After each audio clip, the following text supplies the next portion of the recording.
best days in any history. And more seriously, right. I hope the Team Liquid What's up, plays with motherfuckers? patience, because We I back think once they a have the motherfucker ability again. within them to win this series if a few things And, go their way. So as long as they're not trying to overforce it, it gives them the best chance of winning. Yep. Okay, we see signs. This time, We're really just going to have to it's stay probably out. not gonna be a Take it slow 3-0. and make it Might be a happen. The world 3-1. champion is on the other side. But today, we're Loser probably goes home looking at a today. decent Team series. Liquid And if T1. TL can upset T1, bruh, T1 fans are never gonna live it down. They'll be like, oh my god, you lost to an A. Yeah, like carpet bombing.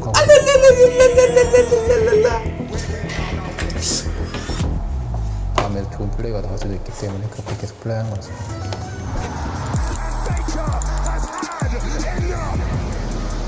Against T1 is gonna be kind of tough series, but these days they're kind of shaky. When Faker is doing bad, I feel bad too, because I understand. It's my ex-teammate. 임팩트 선수랑 뭐 이제 우승도 같이 하고. Yeah, Impact and Faker won Worlds together. 좋은 선수인 것 같습니다. Oh god, no. Not this deck again. I'm happy I didn't choose the. We're grinding Diamond in Hearthstone right now. 6 times now. Oh no! Proud myself, you know. Oh no! 이번 MSI에서는 아무래도 좀 언더독 팀들도 되게 잘하는 것 같고, 그리고 되게 팀마다 그런 전략도 다르고 해서 너무 재밌는 것 같습니다.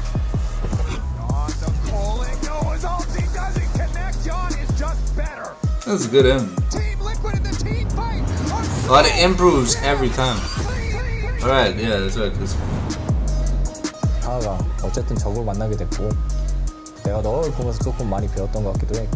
원영아, 다시 만나서 반갑고 좋은 경기 했으면 좋겠다. This time, we'll finish the job and lift the trophy for NA.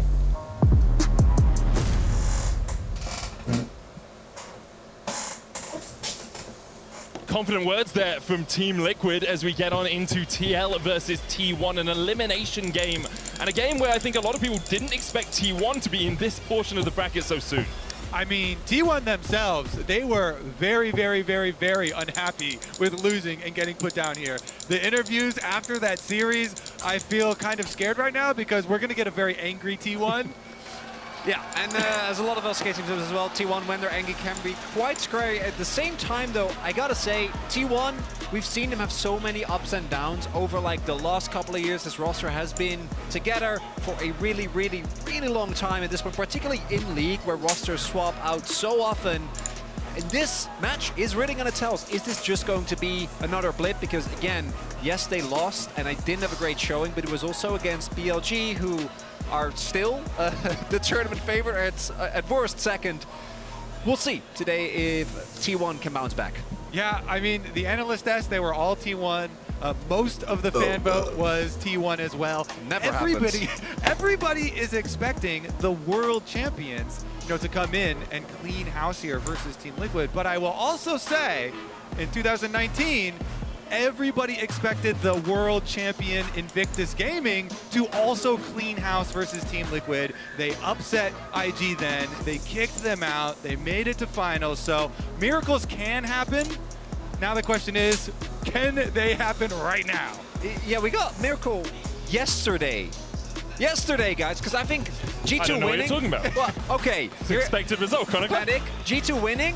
That I don't think a lot of people would have been completely shocked by that. A 3-0. Yeah, the result that's was a little bit of a surprising. miracle. I can give you that. TL looking to make probably the biggest upset in MSI history since that IG victory all those years ago that took them to the finals against G2. And what a new look lineup it is for TL as well, with the introduction of Yon. No, they're respecting Yon's Lucian. This year as well. A lot of faith being put in the native NA talent who have been carrying them through this MSI. And they are at the centerpiece of the draft as well as in-game. A lot of questions around mid lane coming into this series because Faker, of course, not having the best series and getting pressed a little bit in their last one on his champion pool. Team Liquid, they're trying to keep up with that. The Azir, the Ahri remain banned. The only other difference before was that T1 were banning the Ahri themselves, and so that it further weakened that mid lane champion pool, but they're not going to do it this time around. One of the biggest questions is, what is the priority going to be? And it is indeed going to be Talia, the one champion that Faker has looked decent on. APA, both his trademark picks are currently up. I love this plan from TL. This is something that Gen G, I think, started doing the most way back in LCK, just targeting out Faker. Also, specifically that Lucian ban against a lot of Western teams, I don't feel like that is necessarily a thing, but Jan has looked, I think, like the best Western Lucian by a pretty large margin, so him not getting access to that is definitely big. So do they want to go with the Kalista or the Senna angle here? Because T1, we were spamming Senna previously, and super high priority on it, but because of the losses, maybe the priority there has dropped, and I do like TL taking away the Kalista side of it here. So now you get T1 and Guma. Does he actually want to go Senna, or do they want to go with the Varus and do one of the Varus lanes? It's like they're come on, still on the T1. Senna train here. Previous to the last series, this was a remarkable pick for T1. It's just that BLG gave him a little thing to think about. BLG really punished him harder than I think a lot of teams have been able to. Certainly. That for me was one of the big questions coming into the series, because T1 has talked a lot about, I feel like the meta read wasn't necessarily up to par. For many people, I think, they were expecting this Senna to possibly be on the chopping block as well. Another big talking point has been the TF. As this Ornn is locked in, I mean, obviously, most likely, gonna go it's the lesser of the towards two Area. evils. I'll be Obviously 100. that. It's like in any other region, it's like, okay, Ornn likely a top laner, but that is definitely a carrier pick. Yeah, when paired with the Senna there, the farming Ornn. Now we turn our sights towards the Cassante. Picked up here, blind Cassante. You're expecting the 2 protection bands now. I mean, is Zeus ever gonna go back on Aatrox? Because, like, I don't know, man. I feel like this guy's been neutered into playing just bad champions. Also, we have seen the Camille have success, and I want to keep bringing up the Poppy because I think flexible Poppy is a very valuable pick as well. I would love to see a Zac ban here. I think that, particularly when you have Senna with double frontline, obviously if you get a control in the early to mid game, you can kind of run away with the game, but come late game... You're more scared of that than the Vayne? Ooh, that's a very good question. Yeah, maybe the Vayne is something that you want to play. The Zeus special, he was on that train so early. I know, he was, and he is, I think, also one of the best ranged top laners in the players in the LCK. We'll see, Zac or Vayne, both of them make a lot of sense here. To me, it's going to be the Vayne, like you were talking about. Zac, to me, makes a lot of sense. Would mean that Owner has to play a damage jungler, but that's something that generally, outside of the Rel, he has looked better on. Anyway, Rel obviously isn't real anymore. I think you'd be very comfortable on something like the Viego here. If you do end up picking in that Zac, you have good engage potential with the Zac. You have the follow-up with the Call of the Forge God. You have the Viego jumping in. You immediately look for those resets. Rel banned away by T1 against Core JJ in that support role. TL likely to pick their jungler here and then leave support for last pick. Lee Sin, a possibility. Poppy's still open for T1 though. And I feel if you pick Lee Sin when you've already got Cassante and Kalista, you are inviting a Poppy out of T1. That's what I mean, the Poppy has kind of traumatized me for this tournament. It's been locked in so effectively. It's definitely one of the ones swirling around. You mentioned the Zac as well, definitely a possibility. The Camille, I think the possibilities of playing side lanes when you have a Talia and a Camille could also be quite effective. Team Liquid will lock in the jungle first here, though. No surprises here. The Zin's out, locked up for Umpty. And now will be the response. What you gonna have for us, Zeus? Some spicy? I like the side lane play. Camille gives you so much pressure later on in the game as well. We even saw yesterday Broken Blade getting shut down in the early game and doing most of the damage for his team. So there's the Camille locked in alongside it. Oh, point and click. If you wanted to go Vi here, we see it banned so many times. Viego, as we said, also a possibility for T1. A lot of really interesting decisions here. Obviously, the Vi, the strongest with specifically the Talia, a lot of extra dive. If you end up going for something like the Viego, you're going to be playing more for resets. Owner's Poppy, though, has historically been amazing. He's been really, really strong on this pick and was one of the big things that in the series against these two in particular. This is something that Core started practicing as soon as Team Liquid went to Korea. Korea solo queue is spamming the support Galio. They were actually practicing it in 3 roles. In solo queue. I really hope that we actually get the lock in here, because this would also bring me back to 2019 MSI, where he also played Galio support. It's not going to be the lock in though. He's toying with us, and it is the Alistar in the end. Gives you a little bit more tankiness, a little bit more engaged potential, but you do want to avoid the first couple of levels in a lane against something like a Senna and an Ornn. Wouldn't be surprised if we do see a lane swap coming out from TL just to get that Kalista and Alistar to a comfortable spot for the 2v2 lane. Top side for T1 in particular looking extremely lethal. The combination of Camille, Poppy, and Talia in the early game, a lot of CC, a lot of upfront burst, a lot of power there. Towards the top side, I think that the Ornn is much weaker than what we normally see from Keria, which is that Tahm Kench. But the Tahm Kench, even though Keria is a great pilot, didn't really end up working out in the series against BLG. I think that's one of the large reasons why they have dropped it, instead opting for more of a 5v5 style. T1 trying to re-find some of the confidence that I think was lost in that BLG series. I'm just happy to see that there's a way to kill Cassante. Yesterday's series, when I saw that swap away of the Camille to bot, I'm like, how are we gonna kill it? And they didn't, as it turned out. They didn't kill Cassante, and it was a really big problem. Can be a struggle, and a struggle indeed to take on T1. They have been under the cosh a little bit at this MSI, underperforming, I think, in many people's estimations. But for TL, this would be a David versus Goliath sort of story. It would be biblical if they managed to take down the current world champions. They almost did it. Remember, at Worlds last year, Pyosik got out to that lead against T1. TL weren't quite able to close it. Now with a new look jungler, the general ordering his directions out to the rest of the team. Can TL take Alright, let's get into it. Take a game against Let's get that spice. All right, Team Liquid. They did accomplish one very critical thing in Champion Select, and that is to get Appa on his Aurelion Soul, one of his main champions. We shall see how he fares against Faker this time around. Last year at Worlds, of course, we made a very big deal out of his solo kill that he did get. But let's take a look at game number 1 here in this opening of this series. Owner already poking around. I love me some lane swaps though. Core JJ already up here. Yon coming in from the side as well. Owner down to half HP, has to burn the flash. Nimbus Cloak will get him out with a phase rush. But that's Owner's flash down. TL investing towards this top side. Keria nowhere near the rest of his team. He's still down in bot. Stardust picked up for Appa. He's at 4. TL looking for the invade. Yeah, they're going to continue on to try and split that jungle for their lane swap here. Keep Yon up on the top side. They did not get the last hit on that ward that was up by Raptors. And so that one did remain, the extra golden experience there. And let's track Zeus and see what this Camille can get done in a lane swap, because he's been hiding around on the side of TL, and Zeus is actually poking around. If the top laners can soak up experience, is one of the biggest W's in lane swaps. And if you look at the minimap right now, the Camille's hovering around. It's going to be hard for him to actually get in range of minions to soak up experience, but he's kind of looking to do so. Meanwhile, Impact is just sitting in lane doing so. Yeah, but one of the great things about Senna is you can move around the map a lot when you are going for these lane swaps. You get those absolution fragments, those souls from just being around any of the camps. As the flash has to come out from APA, and Zeus takes a tower shot. And he did have to flash that, because if the stun hits, then you're going to get the fallout from Faker, the seismic shove. Zeus cosplaying the Camille support there, just running around, eating people. Do see him getting spotted here. This should come as no surprise for TL. Possibility of Impact getting over here. Already took a decent amount of damage. Can he get to level 2? He's very close to level 2 because he was soaking really early on. He does get that. Will he have the Pathmaker? Going to back away. Owner looking for the stun into the wall, lands it. Impact down to about 150 HP. Owner still chasing. No flash, remember, on him. Impact holding the ghost and just walks away. I kind of like how Owner just walked at him and S-keyed for a second to try and fake him out and see if he was going to get the ability to draw. In the end, Impact still walks away, though.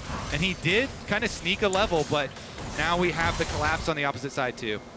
Towards the top end of the map, this entire wave is going to get absorbed by the turret. That's so 3 waves, basically, that have just died to that tower. Meanwhile, though, Owner look for Appa in the mid lane. Seismic Shove will knock him back. The chase continues as TL are on the board. This is why the jungle Poppy was such a menace. Those level 3 ganks are insanely tough to deal with, and AP with already his flash forced is a sitting duck against the Poppy of Owner. Really good precision of an attack here in mid lane. They denied so much CS to Aurelion Soul here. Faker able to follow up and get the seismic shove afterwards. Even though the Poppy stun does not hit into the turret, they still get the seismic shove. They still get the kill there. one of the big things that you do get with the Senna, even though T1 were completely unable to use it due to the pressure of BLG and just how aggressive in general they play, is that you do have a support, even with Spellbook, that has teleport. So moving around the map is a lot easier for Carrier than it is for Core, leading to now a pretty decent-sized level lead. We'll see if Jon is able to catch up with that, as right now we are looking at standard 2v2 lanes here towards the top half of the map. Cordo did soak a little bit more than Guma did, who was walking around early trying to, and successfully forcing APA's flash. Nice little dash back there by Impact away from Zeus, who's going in with the hookshot wall dive. Core chasing forward, not going to go for the engagement. He's been hovering around this top side for a long time, but Faker finds the flash seismic shove. Appa pulled back with a heroic charge, and Owner gets the second kill for T1. Oh, Faker's locked in today. They slam the Taliyah first pick, and they. It's gotta be an expected game. 100%. This is like an expected game. Who still had no flash. Just insane stuff here on the mid pressure from T1. He's sitting at 16 CS already. Faker, who was one of the more criticized members of T1 individually, is not having the greatest performance. This time his team giving him so much more help. Now sitting. I mean, everyone said it. If you ban Faker's, Taliyah, Ori, and Azir, it's like he doesn't really play these champions that well. So, I'm saying, it's getting to adaptation. You saw what BLG did. They just banned Faker out, they forced him to play Ori and shit, and the game was free. At 15 starters as Carrier uses the Bellows Breath to avoid the knock into the wall. Will be stunned up, but only loses half his health. Really smart from T1 too, because it makes it harder for APA to type in chat if he keeps on dying and going back to base. When it's a gray screen, you have a lot more time to type, don't you? Does it make it easier? Yeah. So I think it's easier, but it also lessens impact. True. Owner being chased out here by Umti, who's just looking to steal away these Razor Beaks. T1 have a man advantage as Gumayushi is shadowing Faker in the mid lane. Smite will come down, Umti secures it. Owner's just trying to be as much of a nuisance as possible as the grubs are going to spawn. And T1 look to make those their main objective. Yeah, I mean, it shifts the whole game so much when you have this amount of mid pressure. Just so many minions lost there from Team Liquid, but it looks like on the top side, they have Core and Umpty poking around here. No, they don't have Smite though for a Smite steal. I really think as well, also the difference between having a Senna who can roam around and an Alistar who can roam around. The Senna gets things from being near her jungler whilst he's taking camps, can go to mid, take souls, leech a little bit of XP. Alistar doesn't have that same luxury, so even though, you know, so far it's a grub apiece, TL will get there second. You can see Gumayushi already at 15 stacks, even when he hasn't actually been laning against anyone for the majority of this game. APA is going to try and get away, but the Flash Steadfast Presence pulls him back. Still no flash for him. And the Dragon is sent to the stars. Faker on the board. I can't watch anymore! Turn it off, guys! Oh my god, it's brutal in mid lane. Faker, the GOAT, is putting his foot down, and the rest of T1 are coming to help. Owner on this Poppy was one of the picks that T1 didn't seem to pay a lot of attention to in the series against G2, that they used it with incredible effect, and T1's, you know what? Okay, it's fine. We'll accept the fact that this pick is indeed really strong, and it's Owner who's consistently aggressive as Jon. That's the flash away from the Call of the Forge God. Gumayushi was there to chase as well. And when BLG, they had been pressing mid lane champion pool and they were trying to pressure Faker more, they were trying to prioritize early picks on the Taliyah, but since T1 are on blue side, they were able to lock that one in, and then all of the visits from Owner and all the extra pressure here, this should be just such a very, very smooth and easy mid game for T1 to transition into. The question is, how do they do that, and how do TL try and react to it? Because TL are very good at reading what their opponents are going to do and then trying to catch them out. Zeus caught out a little bit here. Core JJ will force him to recall in a different position, but it looks to me like T1 are investing in this bottom side right now. Carry is moving across, and it's likely to be a play around a first trade. As TL, I think you're kind of looking to try and utilize the amount of upfront burst you can get from Core finding a combo, APA throwing his ult on top of that, and then Umti trying to split up the fight. You can't take a straight up upfront fight at this point. You need to try and find a numbers advantage somehow. That's one of the things where Taliyah is so big. It's because it makes it so much harder to find those opportunities. Add to that the fact that there's a Poppy in the game who can very easily turn fights in your favor in terms of numbers as well. And it makes it really hard for TL to pick up the Drake here, as obviously the earlier grubs, they actually were able to relatively successful contest. So when it comes to objectives, TL still able to get a whole lot done. When it comes to getting gold on the map, they are struggling. Yeah, they got to focus on their early tools. Their early tools are the Kalista lane, like you're talking about, and the Xin Zhao combination. Umpty getting level 6 is a possibility for them to actually work some magic if they could play off of the duo lane. But mid lane is very, very risky for them. Owner continuing to focus over here, just always hovering, always looking for these flash plays or the Hex flash plays. J looking to catch out Owner as he moves towards his bot side jungle, but he realizes enemy bot's missing, enemy jungle's missing, probably don't want to step in there. There's no camps there for him to take either. Gumayusi and Carrier just answering the pressure from Team Liquid. You can see Zeus moving down from top as well. I was wondering whether he'd look for APA again in the mid lane, try and get that flash down. Instead, just walks over to the Scuttle Crab, sees it's not there, and backs away. Man, every single seismic shove with no setup is landing, and those rocks are painful. Says a lot when APA is feeling pressured to ult just to make sure that he clears the wave, that he gets his back in. He's been just sitting on mercs. That's all he's got for the last couple of waves, so he's just not able to reliably trade back. One of the big things with this ASOL, we've seen Chovy in particular do really well, is if you get through the early laning phase, you can actually have a lot of pressure in the 1v1. But because T1 has focused him so relentlessly, yes, it's gone Faker ahead, but it also means that this ASOL, as with many of these stacking champions, like once you get set behind in the early game, it takes so much longer to hit your benchmarks. I think next goal here we're going to have on the map is going to be T1 getting their 4 grubs. Remember, they reduced the grub count that you need to get the extra Void Might down to 4 from 5. So off of the first one that they got, just gank mid here for a little bit of mid pressure, push that in, and then go up to the grubs and try and secure the rest of that objective for themselves.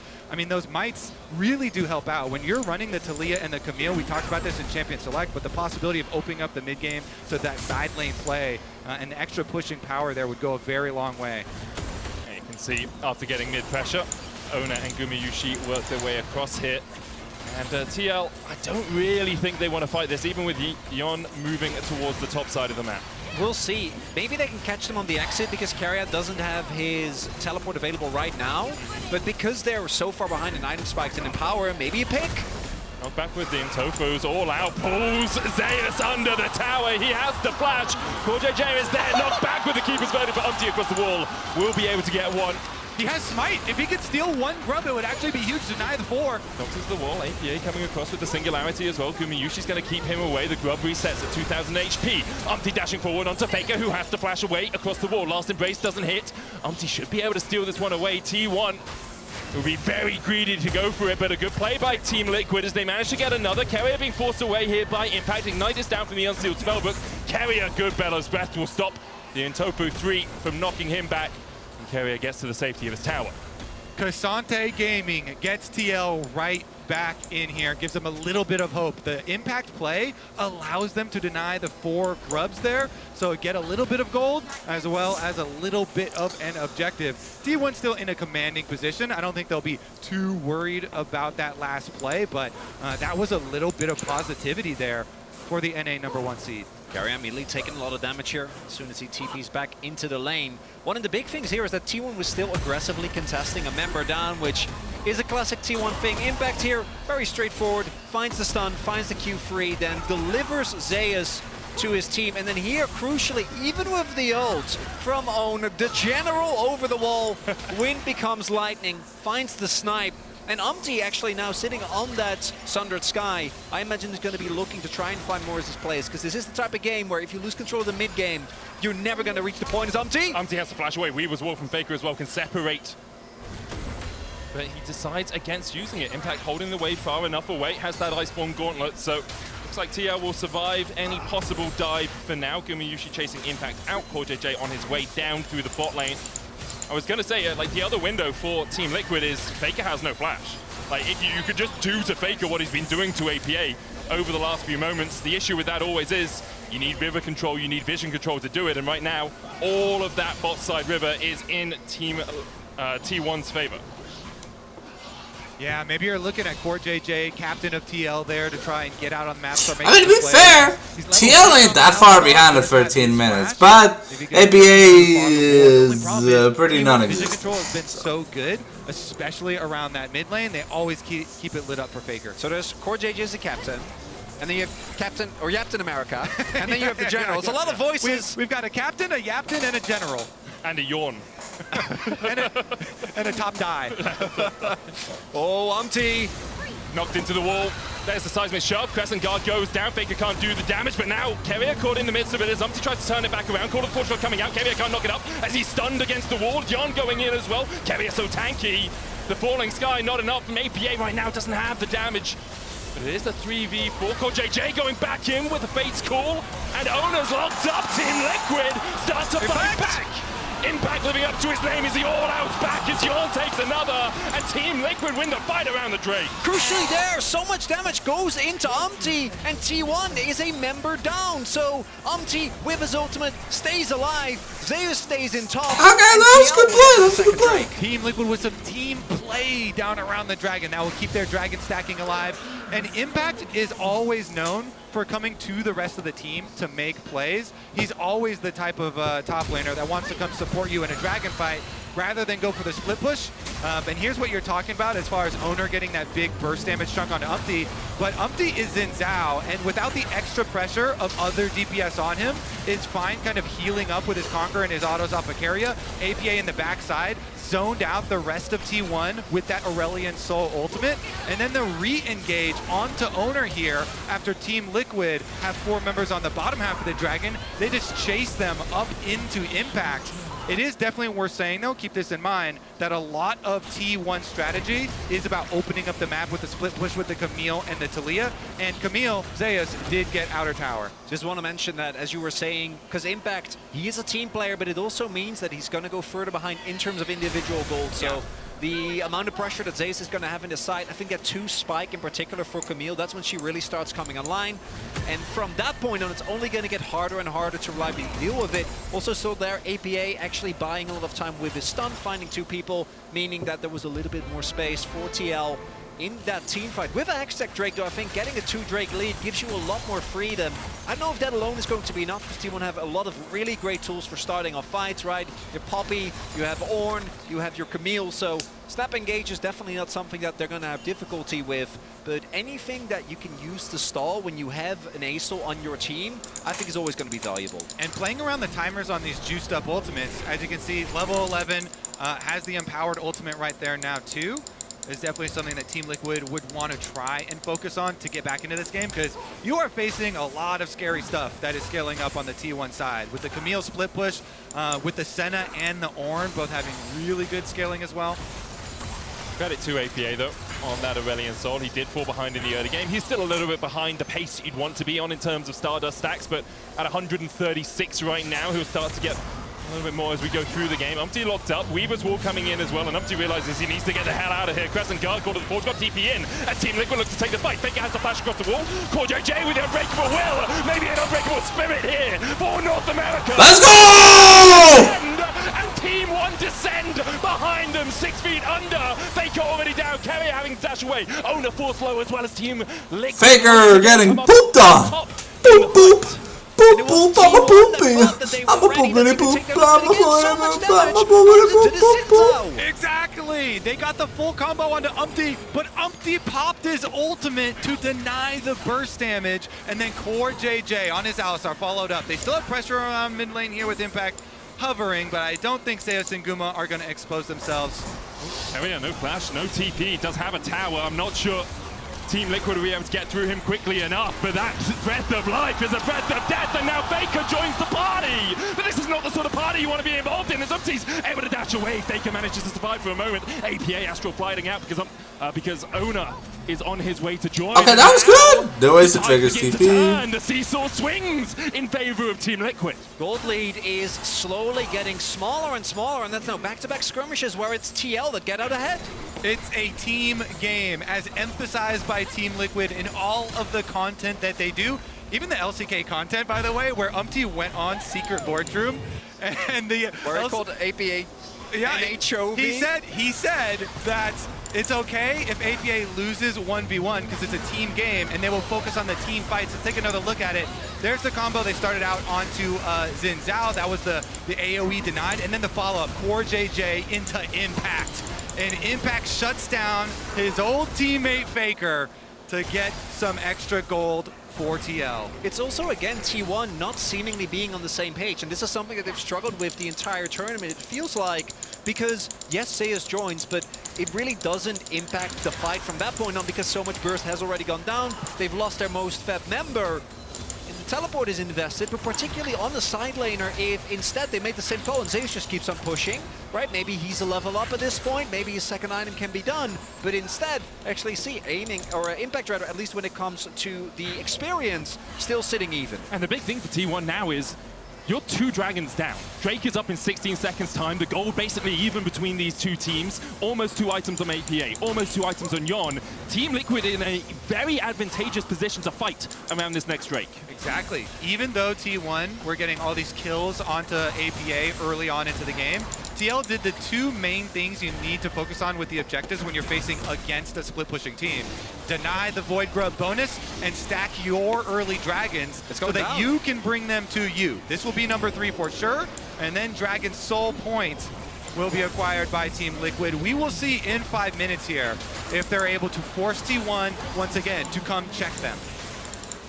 You trying to play into Hextech Soul, A-Soul when he starts to get big is almost impossible. Rylai's alone is already insanely annoying, but if you add the Hextech Slow on top of that, it becomes so hard. In T1, we're gonna need to start to see some of the team fighting power that they have, as well as the explosiveness. Zeus needs to find backline and actually be there, and the team needs to be on the same page, because if you start dropping these Drakes and you actually lose the soul, TL, their team. Yeah, the Poppy with Knight's Vow can't really do anyone with any access to Camille really healing. early on, you mentioned before not having the multiple items. Now Camille has the 2 item power spike. Umti flashes away, Zeus coming in for the chase, TP in behind as Impact looks to join the fray. Umti should fall first here, the falling sky though buys him another second, his own falls low.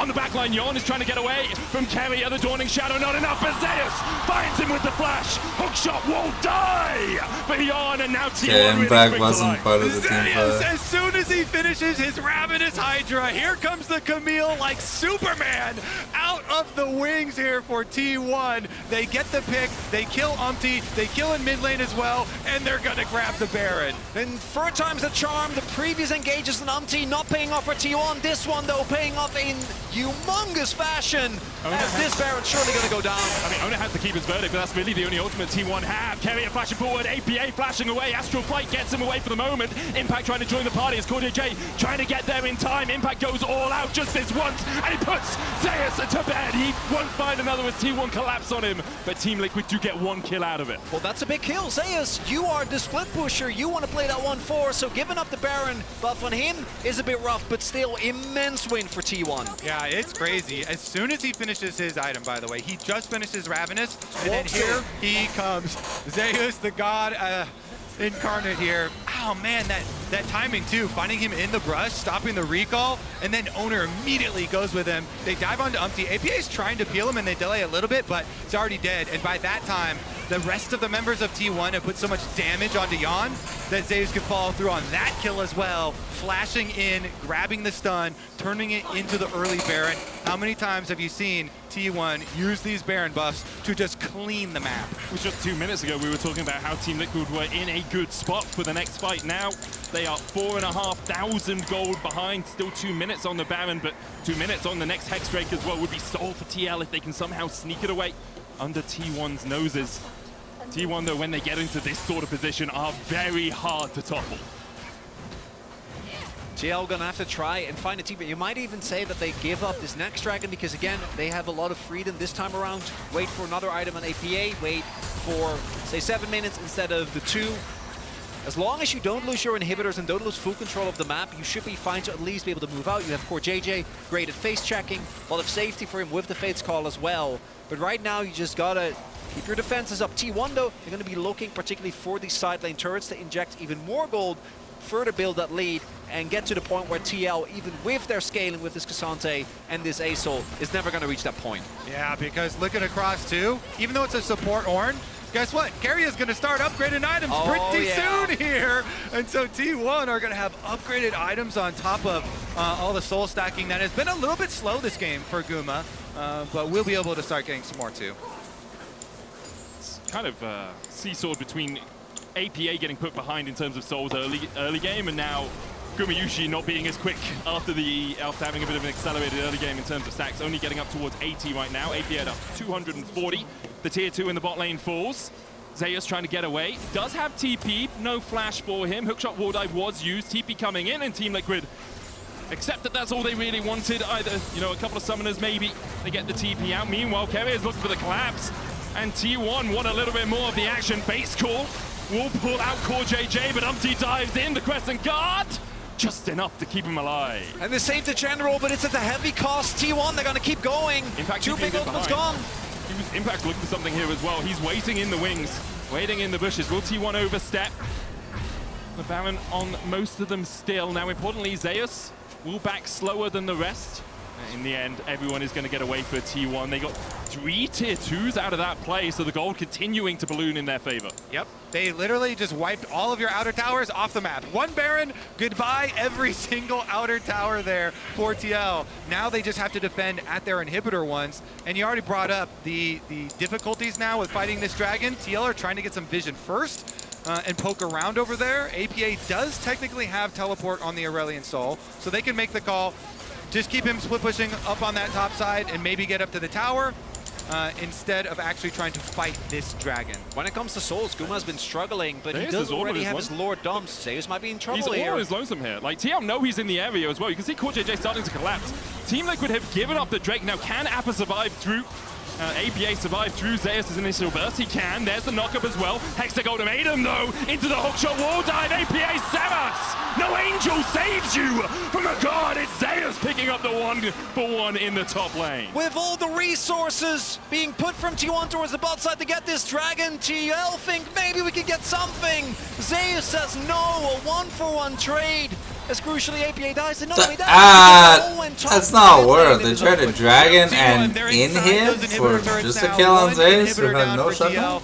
Core JJ looking for something there as the Alistar goes to venture into the jungle and try to find an angle. But look, already a bunch of the vision left behind by the T1 members as well. We're only 26 minutes into the game, and they've already taken one inhib. Really ballooned off that sequence before the Baron. T1 now with Faker. Yeah, just ban Talia. Death cap, a Knight's Vow and a Locket to protect him here. Very close. But I don't think it's the first pick APA. Yeah, he wanted to get that wind becomes lightning over the wall, but because Zeus went forward there onto APA, he got the extra rush on the damage, and Umpty couldn't jump over, and so had to walk around. And Zeus got the 1-for-1. Yeah, the Locket not enough to save him in the end. Owner getting forced out here. The Rylai's from APA doing quite a lot of work. Zeus pushing in the bot lane, though. He's now going to recall. See if he TPs into a play. Baron up in 45 seconds. Yeah, with Camille, really, your proximity to walls is such a big thing. At the beginning of the changes to the Rift, she actually dropped pretty substantially because of the changes to all the walls. So without reliable ways to start your hookshot, find enemies, champion becomes a lot weaker. APA there couldn't get far enough away, and now T1 starting to set up for the Baron, spawning in 20 seconds. If that one falls, I don't think TL are going to find their Nexus alive for much longer. And T1 have so many ways to apply pressure now. You've got 3-item level 16 Camille. This is Zeus scaled. This is Zeus with ultimate power in the side lane. So you can just have him split push on the bomb side of the map while the rest of T1 over here start up the Baron, fish around for any picks, control the vision as Team Liquid will try and poke around. They will try and stop this play. Here they go. The wall from Faker should stop them, though. Yeah, how do you get into the pit with the Weaver's wall down there? Now it falls. Umpty looking for the steal. Keeper's verdict being channeled by Owner. Misses. 3,000 HP on it. Almost taken away, but Owner lands the smite. TL still looking for more of a fight. Hexagon was used by Zeus. Thought of the portrait going in as Yon has to flash away. APA still keeping the rest of T1 at bay. Poor JJ looking for a flank position, but Owner's going to chase him out. Zeus moving up and now starting to recall. Does have the TP. APA going back in as Faker lands the knockup. The seismic shot, the Crescent Guard enough to kill off Umpty. The TP in as well by Zeus. Where's he going? Towards the fight as Zeus is on APA. Gumayushi chased out. APA no way to go. Tries to astral flight, will escape for a moment, but Faker's here to shut him off. Faker down. Impact and Yon doing everything they can to survive, but Impact will have exactly the opposite of that. Yon now forced away and T1 pushing through mid. TL look for the Hail Mary. Maybe we can get a contest on this, but it's gonna cost them their Nexus. That's another TP in, just to make sure they kill Jan. Carrier wanted a piece of the action, a piece of the champ. But team Alright, expected game 1 result. Let's see if they understand that they just have to Giga expose Faker and then maybe the game can be a little closer. Anyways, see you guys for game 2. That we're Alright. focusing on, and them being on blue side Back does allow them to to first pick and take away that the Talia if boys. the bans are going to remain very similar here. T1 themselves with the Lucian Tristana following up. Let's see, will TL deviate? Ash, Ash, Ash. Are you scared of Carrier on Ash? Yes, you are, like most sane humans are. Yeah. You should be. It's definitely terrifying. You just, very straightforward, just be one Talia.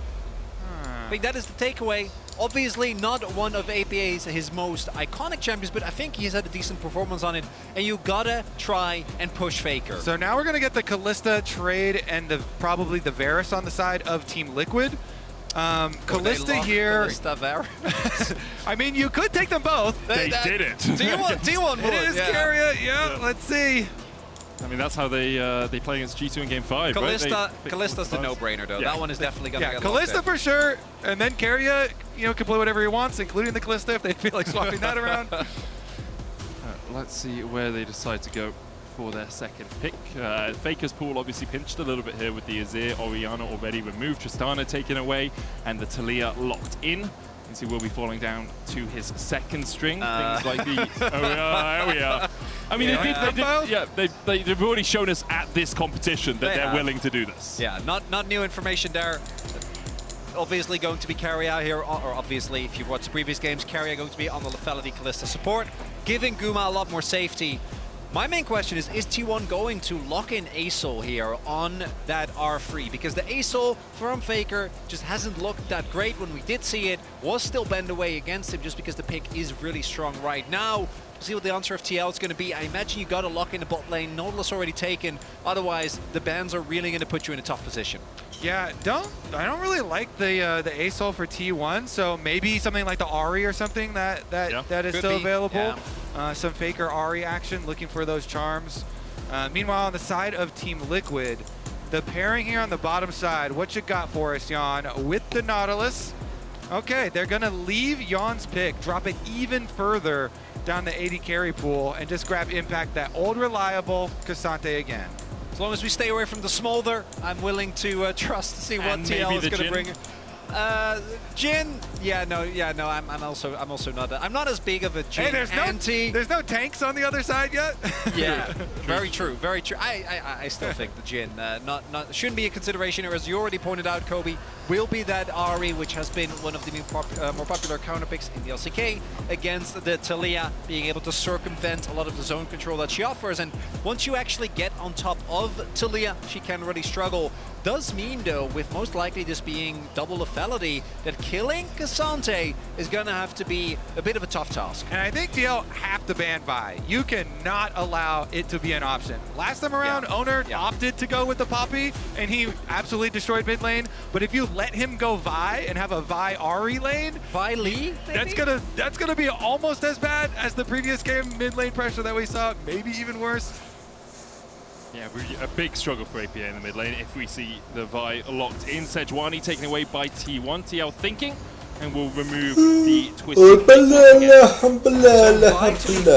Negotiable. Lee and Zinzao are also insanely strong with the Ahri, but I do feel like there's a little bit more counterplay you can try and find. You know, you can There's a little bit more than none. Yeah. Whereas with Vi, it's like she presses R and you do die. There isn't a whole lot of counterplay to that one. And obviously, T1 have the opportunity to lock it in here on R4 as this is a dead giveaway, and they do ban away the Vi. Lee, to me, is most likely, and I think the Poppy ban also signals that, but Zinzao also would be a no-brainer here for Owner, as it is one of his favorite picks, as really is the case for, I want to say any LCK jungler, but really just any jungler out there. But it's going to be the Jarvan instead. All right. Tired. TL then. Tired. What is he cooked up for us? Jarvan makes it hard as well, because a lot of the early lane carries that you look towards are going to feel a lot worse when there's a Cataclysm on the other end. Yeah, I'm thinking you could just go Well, the bad hyperscaling, late last go night, for something playing like Hearthstone, Jinx and Aphelios you wouldn't late let early go to of get the away from the fucking Varus keyboard. and the Kalista. You could look towards Out something like the there. Kai'Sa, which Right we now. haven't really seen at this tournament.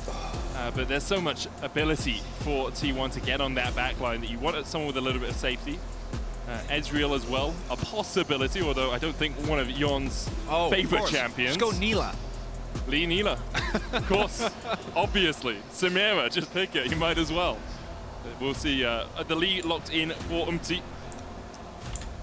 Where do TL go for their AD carry here? It's you tough. You have a lot of great pick potential, you just need some damage. Oh. The back I saw! Oh my goodness! Samira! We've manifested it, lads!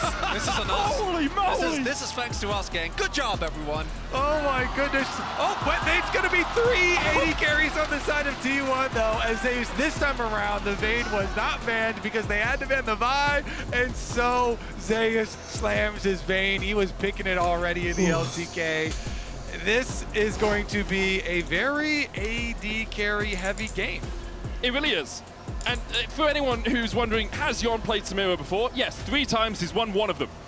Not the best track record for Team Liquid, but I love that little bit of spice, that little bit of surprise. It's worked so well for G2 throughout this tournament as part of their toolkit. Will it work here for TL?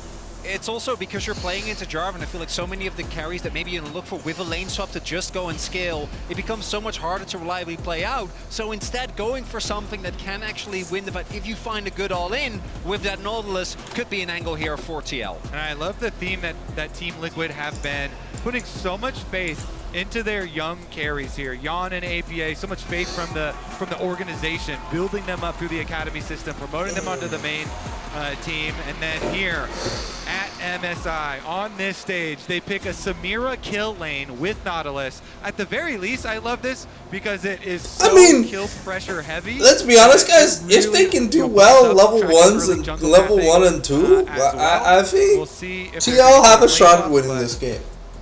But if they get far behind, bro, like they're facing a poke split push comp, that will never give them a single thing. Would be surprising. Could get you to level 3. So it's gonna be down to Umti to like fucking flash inside halfway across the map for Impact to respond.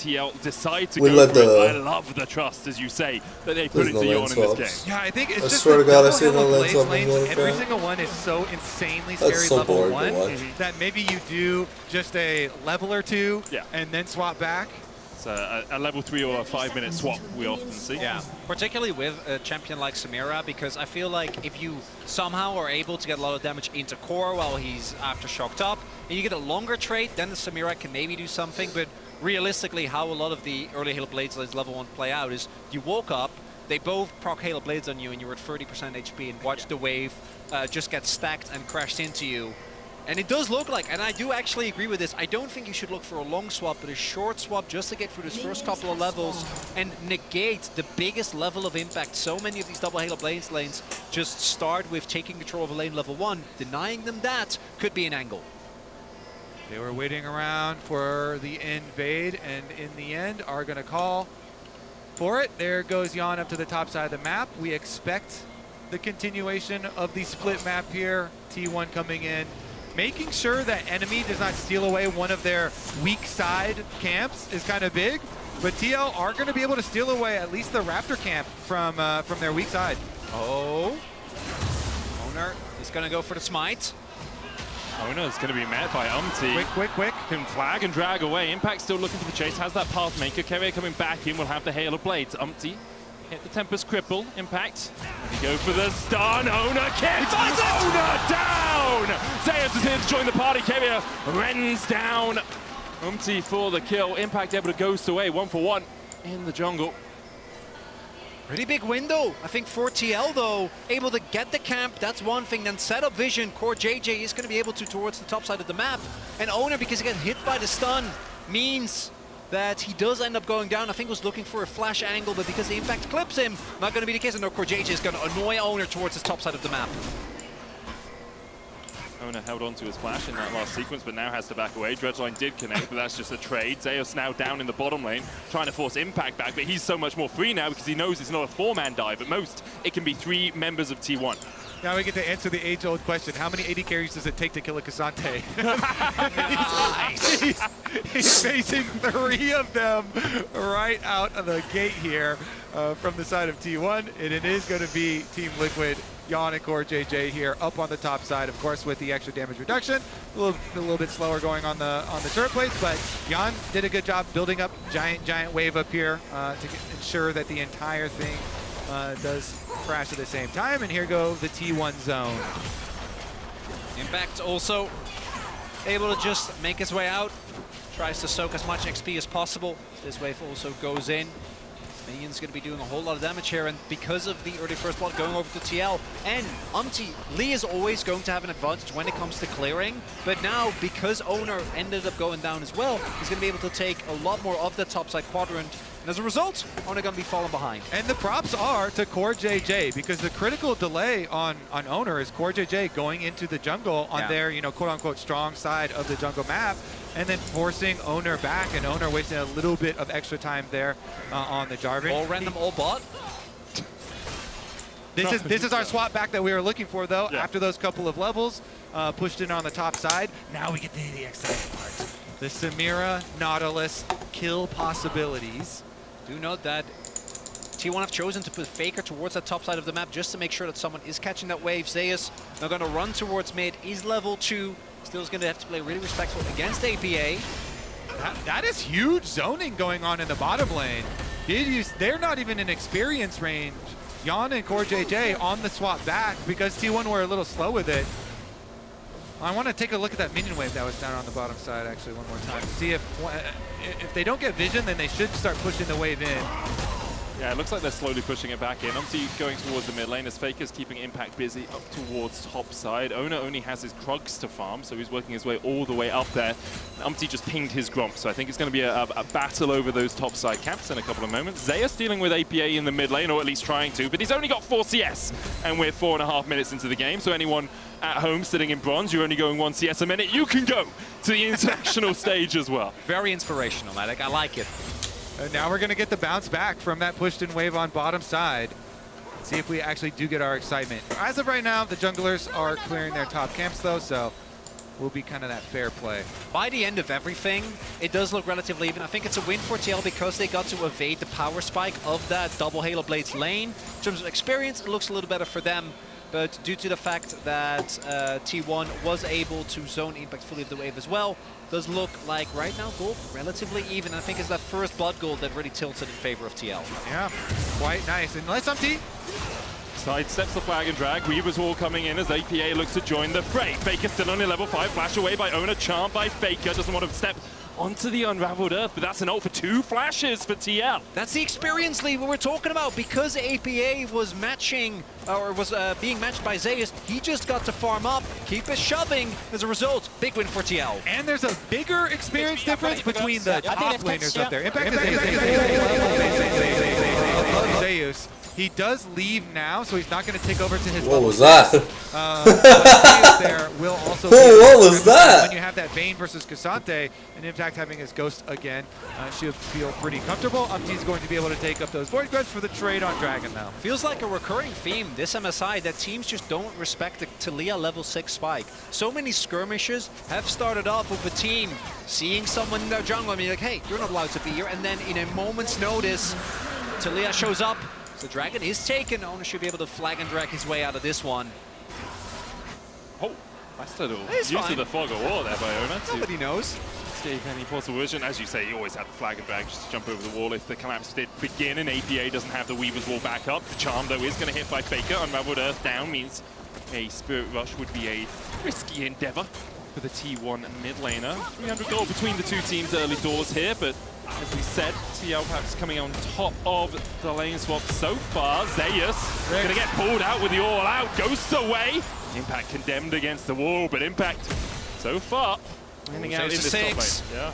Yeah, Impact trying to abuse that power difference that we were talking about on the experience, and now the wave is pushing at him. So the goal was kind of accomplished there. He got the Ghost in a chunk, but I think Zeus should probably still be able to push that wave in and not be in too much danger since Umti is bottom side. TL don't have any extra jungle to put up there. able to dodge away from the flag and drag once again. Owner can't quite connect them. Yon chasing in. Weaver's wall available for APA. Faker trying to get in from the side as well. As you say, level 6 hit for Yon. We'll have to stack up that infernal trigger though. The wave beginning to die to the tower. Plate's already fallen. TL just keeping T1 away from those extra minions. Carrier eats a chunk.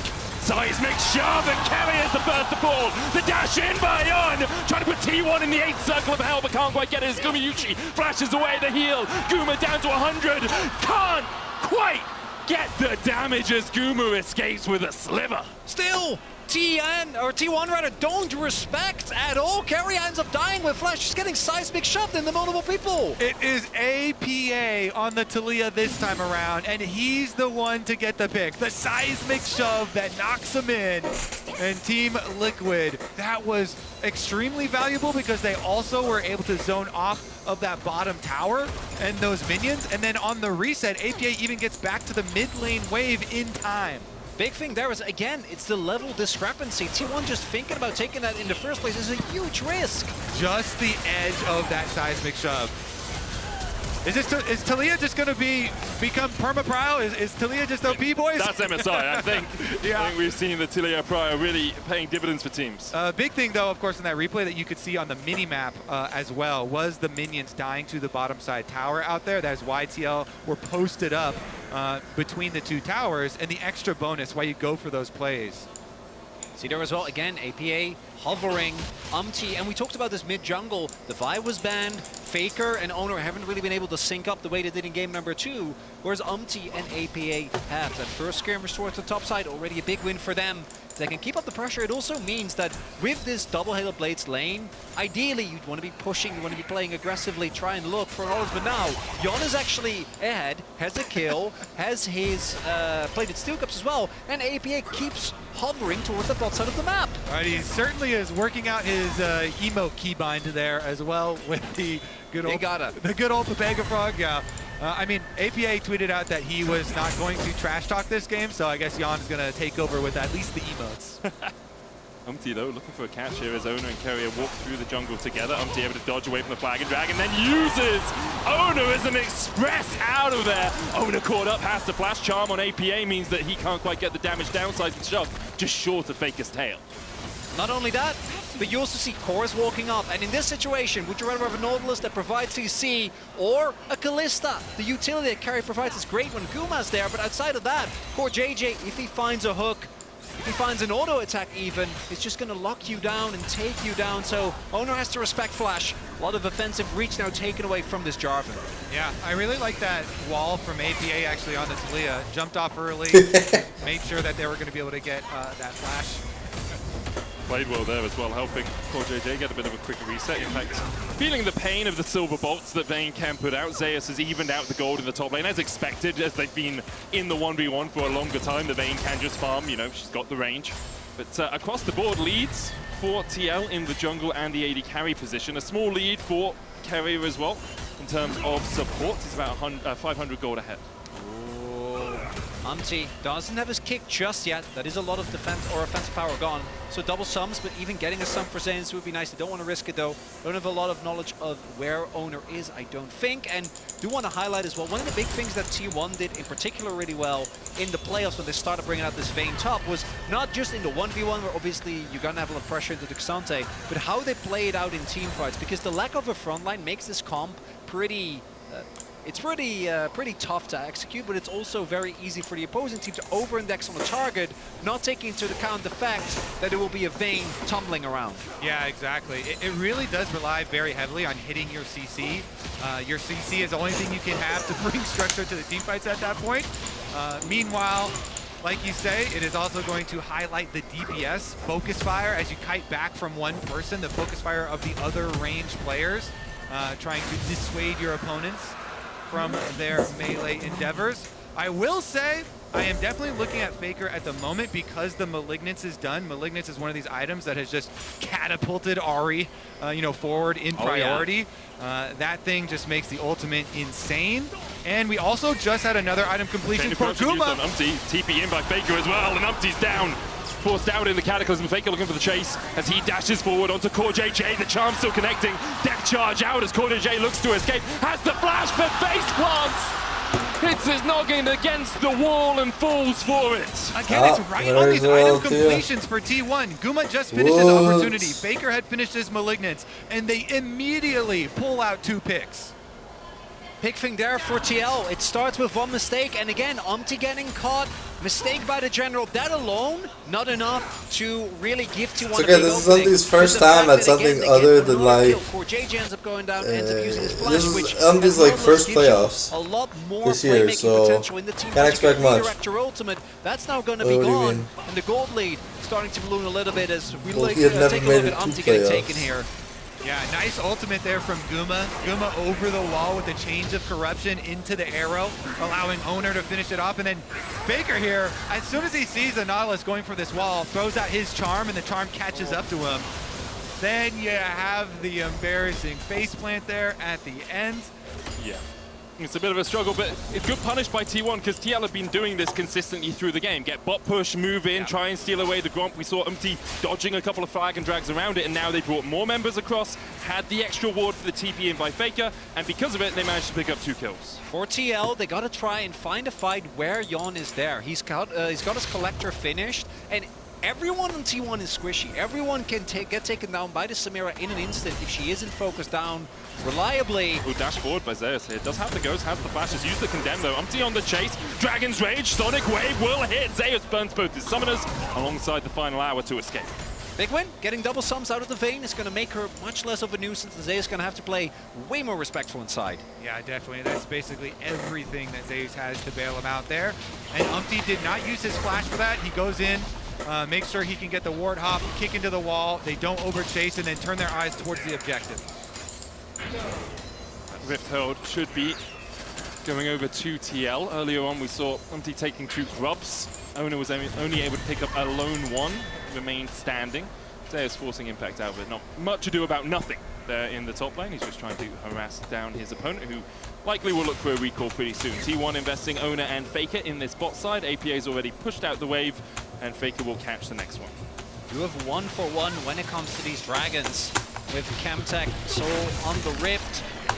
I think the priority going to be a lot lower than it was last time around at Hextech Soul in win condition in of itself. For Camtech, that's a little bit more tough as T1 trying to get the first turret of the game here and further build that gold lead. We'll be able, I think, to pick up first brick.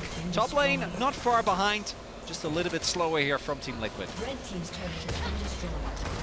See, Impact was working his way down towards that bottom side to try and answer the pressure, but because Owner was there, you put the standard down, you get the increased attack speed. It was very easy for T1 to make sure they get the first brick, as you say. Gold even between these 2 teams, though. A lead in terms of AD carries for Yon. Now we're going to be looking at who's going to be able to find this pick, because the map is primed for it. Both sides here with so many tools to use, so many flashes available. And Team Liquid eyes are on taking down that mid lane turret first. CoreJJ over the wall, here's the pick.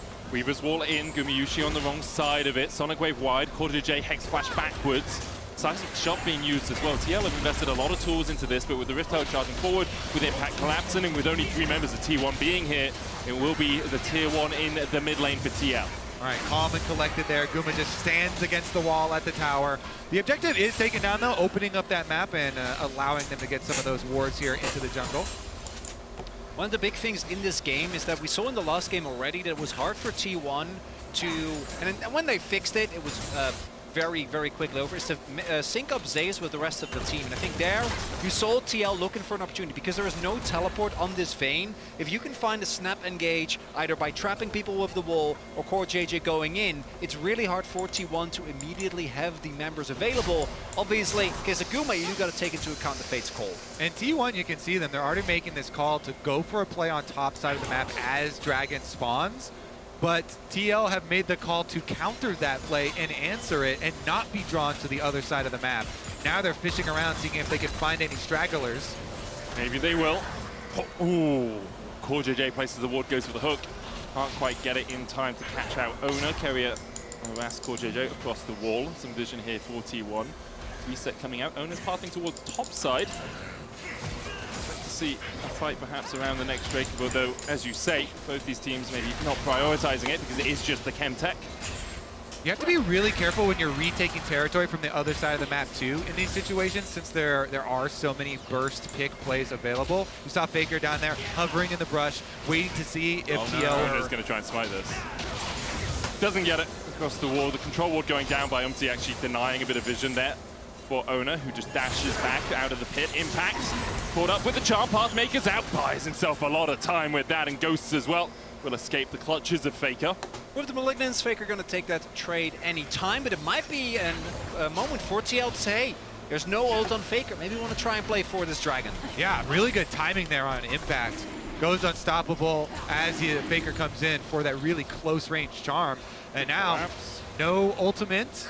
Up the S-kick. Umti flashes Sonic Waves. Faker has a flash, but he's knocked into the wall. No dash out for him now. Still holds on to that Summoner Spell, and Core JJ taking the kill is not really who you want it on, but TL will accept that sacrifice happily.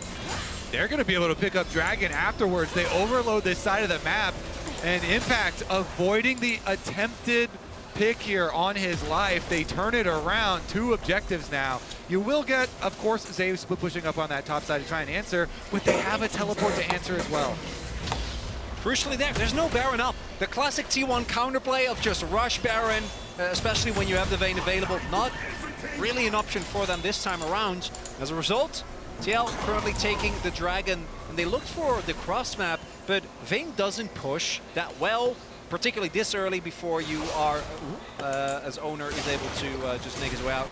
And without the Vayne being able to actually push in, as you see at the wave position, you're like, Zeus just isn't going to be in a position to friend this turret. Exactly. Faker here, the only one extended. So it is a very easy choice for TL to go for this play. The last few choices that they've made have been quite clean. They don't opt to overload the other side of the map. They first chase T1 off, then they collapse after the extra members go on Impact and still have the teleport to answer topside wave once it finally does get pushed up from the slow pushing of that Vayne. Gold lead for TL. Coming up to the 20-minute mark here, Kobe. 1.4k ahead. 2 Drakes to 1. 2 Grubs to 1. 3 Towers to 1. Gold leads of 1.2k for your bot laner. The hope is there. Like, I'll be honest, if you take the nameplates off, TL are in the better position than their opponents so far this game. You also look at the comp and you go, guys, what happened in draft that we have 380 carries? It is T1. That's what happened in draft. Are you guys both trying to cope me right now? You guys are like... this is opium. I'll write out a prescription right now. I'll write it out. I wasn't done yet, okay? This is T1, which is the one reason why I would trust them to pull this off as APA. Does have the flash, seismic shove, Cataclysm dodged away. The flash, though, coming in is Faker there. You were cursing me, weren't you? The TP from Faker was more than I expected, and now Baron on the cards perhaps for T1. Look, I had opium, okay? Sometimes those prescriptions go wrong. Guys, okay? There's no way they can do the Baron without Vayne. It's okay. Okay, T1, I know they love, they have double 80 carries or Barons. Yeah, they're lethality 80 carries. It's fine. They're just going to lose a turret for it. Yeah, you're going to lose the topside turret. The mid lane push as well, kind of abandoned from TL. Interesting, they're sending Yon down to Impact. So Impact is doing a little bit of bait right now. Going on his way. Zay still has double summoners. Final hour prot first. They do a bin cosplay as he dashes back in, but can't find anything with the tumble. The ult force, that alone, not enough. And T1, they're just going to keep using this Vayne as a really big threat, forcing a response out of TL, and particularly as long as Impact does almost have it available, doesn't have the TP available, there isn't really as great an opportunity for TL to go in, because realistically, who would you try and get engaged on? A lot of the members are very slippery. Really, realistically, the best member is Carrier, because Kuma getting it pulled out, and both Owner and Faker are highly mobile. Yeah, TL right now are actually primed and want a team fight. TL's best positioning at this point would be anyone setting up a pick for Yon to pop off with an S rank. He has just finished the Infinity Edge. Collector plus Infinity Edge, Samira absolutely has the possibility to team wipe there. So TL are trying to use that. They're trying to force on their bit of a power spike here. Of course, they do have to worry about a lot of poke. A lot of range as we've gone over there. Guma also on 2 lethality items with the extra defense of that spell shield. And they, T1, that is, are able to defend on the bottom side push while they buy time for Faker. Oh, APX TPing behind here. Looking for the flank position. Faker's going to Spirit Rush out. APA looking for that Weaver's Wall. Can Faker escape? Has the flash, no TP. 2 Spirit Rush charges left. He's trying to get into the pit. Dashes forward once. Sonic Wave. The blast cone back. dashes across the wall, but the Cataclysm will chase it. Faker can't get there any further with the Cataclysm. Owner won't go any further either. TL, they get a Cataclysm out. They get a Spirit Rush out, but they burn Umty's Flash and APA's TP. T1's going to be happy about that one, though, because so much was invested there by TL, and all Faker had to do was use his ultimate. Yeah, the Flash. The Flash is the critical one. Umty, the Lee Sin, your Flash in the mid-game is so much threat lost from this team. That ability to go for a flash play onto one of these squishy 80 carries is something that they do heavily rely on. So now without that, it's going to have to be a good setup there from Core JJ into the play from him. Let me see if this curse works the other way. Yeah, so if I'm T1, you know, I'm a couple of 100 gold ahead. We just want a really good fight. We got the TP out from APA. Great scaling. No Ghost for Impact, no Flash for Umty. I'm really happy with how this game's going, right, Chronicler? I think if you're a T1 fan, you're looking at this, you're going, they've executed on this many a time. 2 item spikes are being hit across the board. There's no cause for worry. Oh, there it is. Jumps across the wall, has to flash away. It does, it works both ways. Owner dashes away as well. The charm short there. Impact still chasing Owner and Faker towards the top side. Spirit Rush available for the army, but Owner able to walk away. TL, though, do get the summoner out of carrier. I wasn't worried at any point of that. Carry out does have to use the flash as Faker. Oh, Faker caught up. Death charge stretch line locked up. Faker almost falls. The Inferno trigger will bury T1. Through all the circles of hell, Dante sends them down. Yon chased out. Zeus tries to open up. In, back, out. Will he go forward for more? Core JJ there. Owner with the flank, but he's hooked up. And on the unraveled earth, he's buried beneath it. TL roar into life. Yon, you beautiful 80 carry! He does it! Both summoner spells expended. The Samira finds her kills. And they, well, I guess they're going to go for the reset here. Dragon is available, but the death timers are pretty low for T1.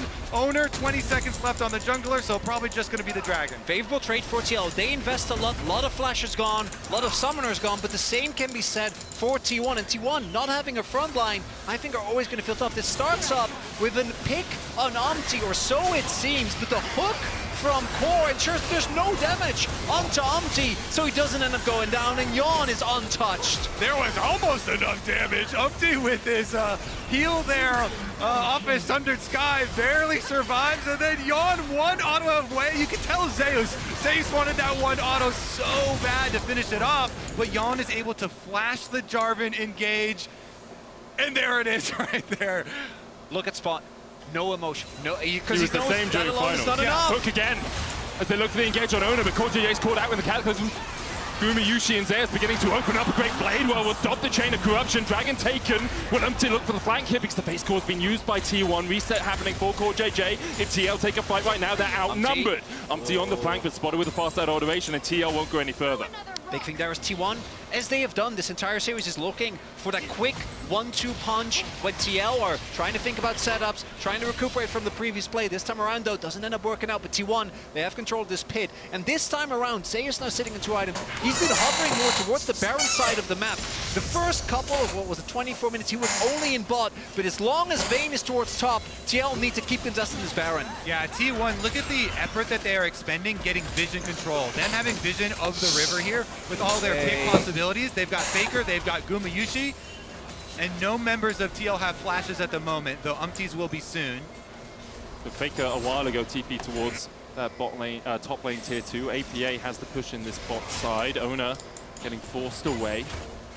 Seismic shove used by APA. Team Liquid investing in mid and bot. Get the push, go for tier 2 in bot lane. Get that gold, get the standing objectives on the map.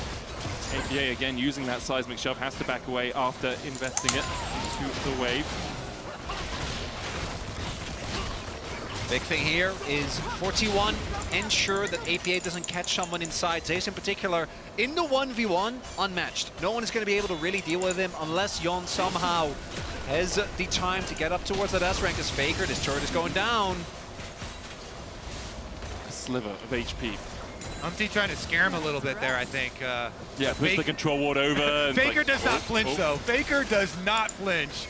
No ultimate used, nothing used there, and T1 will be able to handle these waves, no problem. Faker's sitting on a lot of gold right now, though. About 2,500 in his inventory, 2.2k.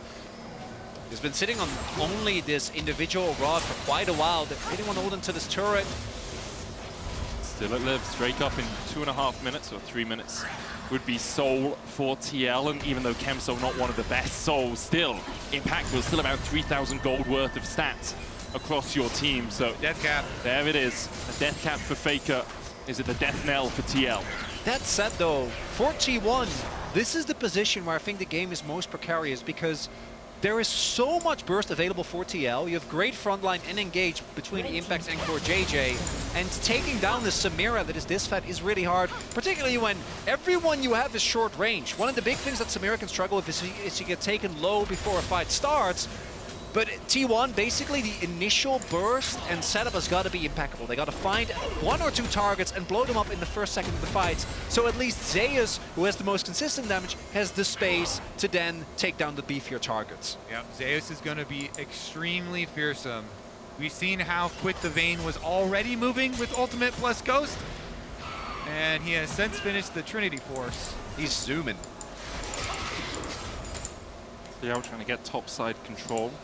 Gold basically even between the two teams, but I think if you offered any NA fan coming into the series today, at 30 minutes, you're 2 Drakes up, you're a tower up, and your AD carry is 4-0-1 with gold even. You'd take it, you'd snap the hand off before it could even feed you. And this is also a really crucial possible breaking point in the series because T1, they put themselves in this position with the draft that they take. If they aren't able to execute on this, which yeah, we've seen them do many times, but in this tournament, they really have struggled. If they end up going to a 1-1 score against a team that coming into the tournament, they would be thought to be light years ahead of, it can be really, really tough, particularly for a team that we know has had their fair share of ups and downs over the last 2.5 years. They do have so much power with all these AD carries, so much damage. The exo execution is going to be big in the upcoming fight. It certainly is, and it's going to start with the wards leading up to the Dragon through this blue quadrant of the jungle. Now, if TL are going to focus on getting Dragon Soul here, they have to keep vision of Baron. T1 have insane damage capabilities. Is looking. Chain of Corruption flashed away by Yon. Weaver's Wall coming in as well as Team Liquid look to collapse. Ghost forward by Impact. Faker used the Spirit Rush. No Cataclysm yet burnt for Owner. Just that Chain of Corruption invested alongside the Spirit Rush for T1. That flash, the critical flash on the side of TL. Yon has to use it as all the pressure from T1 comes out of the fog of war. Zeus. Baker, he got a charm! Baker got a charm once again, and it's APA who's shut down. Owner flashes away and is healed up. Yon now caught in the Cataclysm, and the Inferno trigger is just his doom. Another charm landing onto Impact as Team Liquid are pulled underneath the mid-tier 2.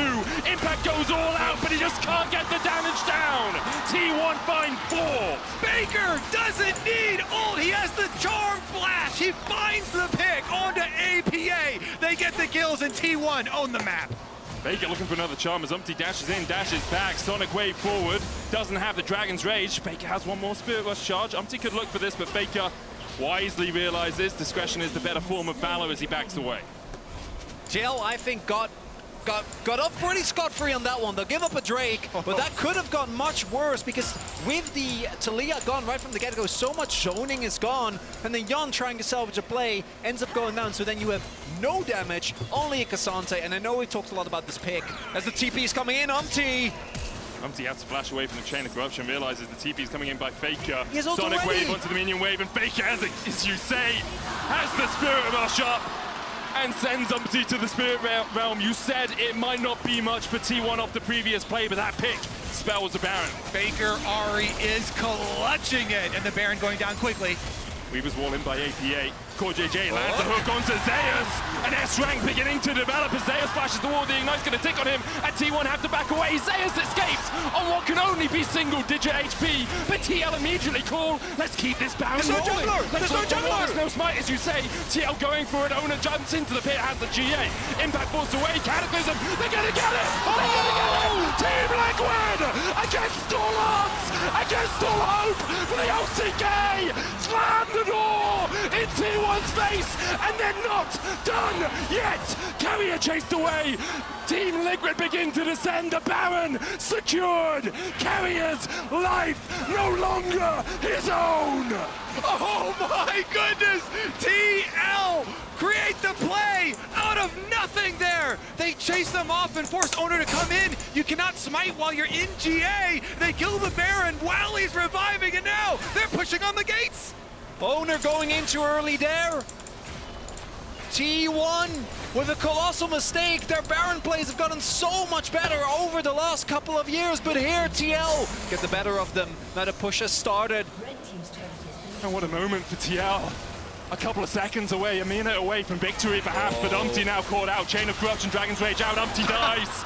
And an overstep is all it takes. You're knocking on heaven's door and immediately you find yourself descending into hell. TL have to retreat, have to reset. They got the Umpty-inting, man. What the fuck? This is crazy. T1 have shown incredible amounts of tenacity in these type of game states. His past like 4 deaths have been. His past 5 deaths. His 5 deaths. His past 5 deaths. So I'm gonna cocky or. They focus damage on Owner, and they're able to get him down. The Baron they can then clean up. APA finishes the job while Owner is reviving, and then getting the extra kill. Yon going in, chasing them down. Carry is able to send Gumayusi off to live, but won't be able to escape himself. Weaver's wall in by APA as he looks to try and stop T1 pushing in for that mid lane tier 2. They'll get it though. Faker still has the Spirit Rush. Now in the top lane, Zeus pushing in. Problem here though is that TL weren't able to actually get any inhibs. So T1 not really going to lose too much when it comes to the map pressure. Still going to be able to make their way out on this map. Try and fight back against TL, and it's all going to come down to the teamfight execution. We've seen fights that start with APA getting caught off, made it really, or taken down, make it really hard for TL to play. They need the space that he provides, they need his damage, even with Yon being as fat as he is. On the flip side, for T1, if they don't find a pick, this composition is just like loose threads. There is so much burst available on the opposing team that if Zeus doesn't have the space to walk up because he needs to respect the Samira, they're just not going to be able to chew through some of the front lines. Yeah, I mean, like, until they are, you can like two-shot Exante. Faker has been in this sort of position. And so many times he's found the pick. So many times this game he's found the charm that has led them to winning a team fight. TL will regain control as 3.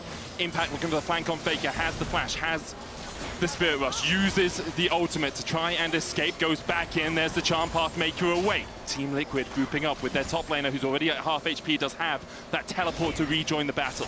Yon, rooted, Chain of Corruption, Yon has to pop the Blade Whirl early, and the Cataclysm is sure to follow, you have to feel. Charm against Core JJ once again, and T1 now, their health bars much more healthy than their compatriots. TL forced away. It's only a 34-second cooldown on Faker's ultimate. Basically nothing, level 3 plus the Malignance. Soul Point seemingly to come through here for T1 as an Impact. Dashes in. Oh, they found him! Oh, what? They just killed him! They just caught him out. Now Gumayusi maybe next on the menu because it's a Weaver's wall, and Gumayushi's all on his lonesome. The Carrier popped. He flashes, he heals. Carrier, will he be able to get there in time to save his AD carry? Both summoners burnt. As you say, Owner down. Last team, TL, were the team without the jungler, and they're the ones that secured the objective here. The soul on the line for them. Maybe you let it go. It's just a man-tech soul.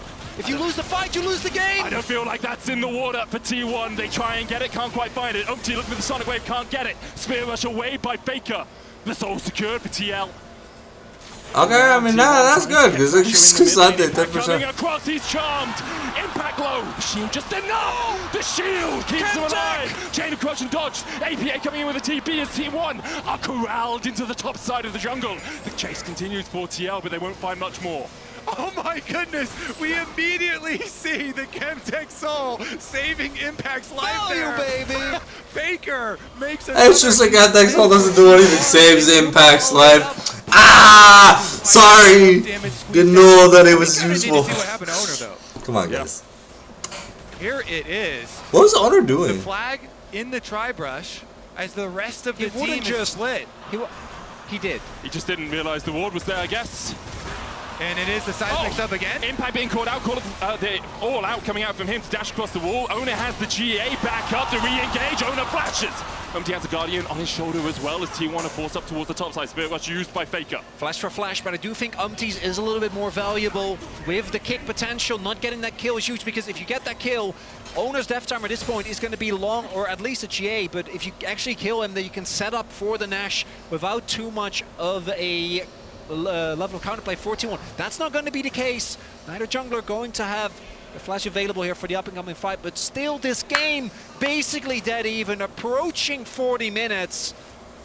T1 struggling to close out this game is kind of funny. It's all going to come down to the execution.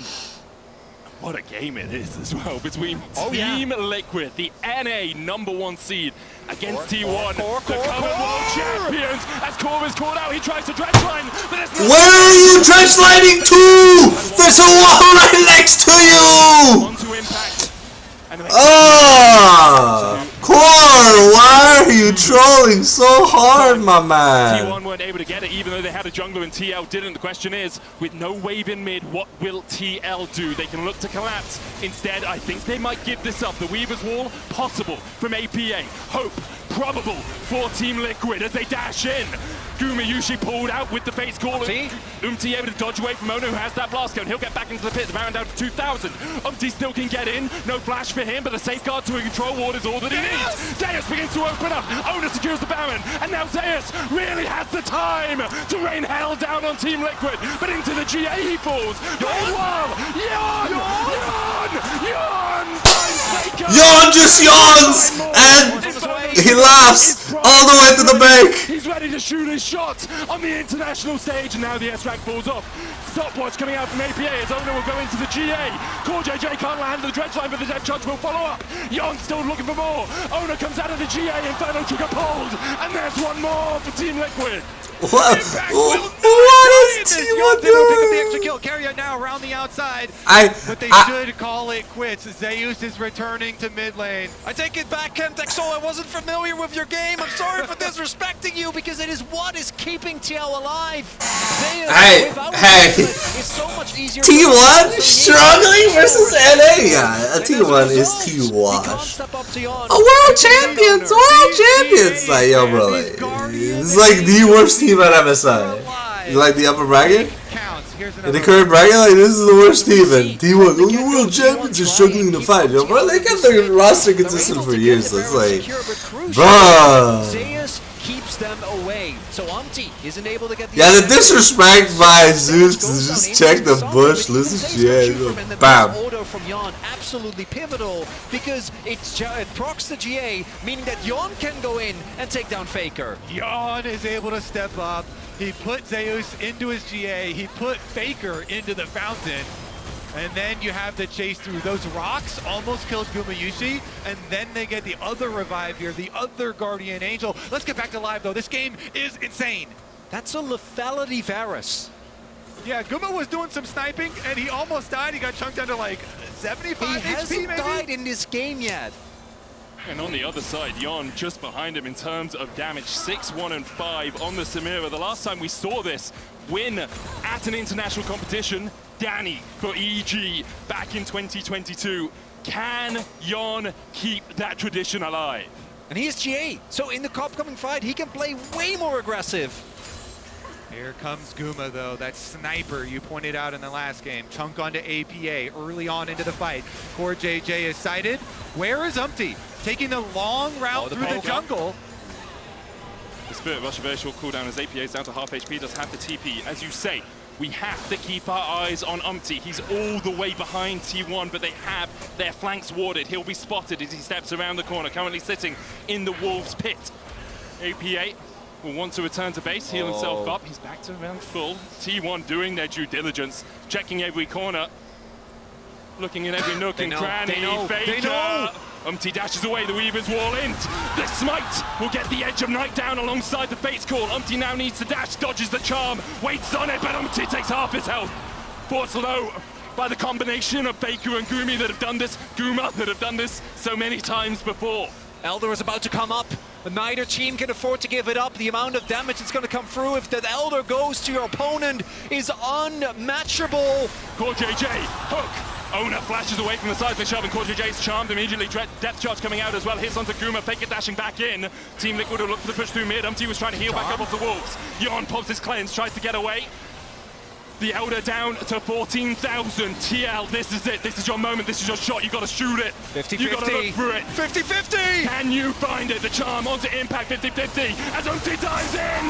But Owner says not today. The Elder taken by T1. And now Zeus has a perfect playground to open up. APA may find one, but T1 are going to wipe Team Liquid off the face of Summoner's Rift. Owner gets the Elder, and T1 will be the victors. Carrier is going to chase down APA. Faker gets the last hit. And it's a 40-plus minute game that comes down to an Elder 50-50. Yes, you have Kalista Spears, but this is a Lethality Kalista, and on the other side, the Lee with the Execute, always going to be a big threat. But with the Death Timers as long as they are, the Elder buff, T1 about to go up 2-0, but man, TL made them work for it.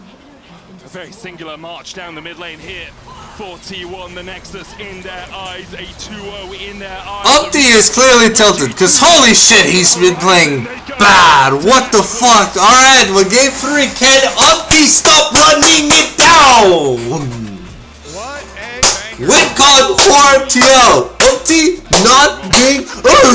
Holy shucks. Stop acting like a monkey. Need to take a thing out there on the stage. Alright, but game they 3, have boys. to do it. They have to clear the last couple of games from their minds and just focus on what's ahead of them. Must win games from here on out for Team Liquid.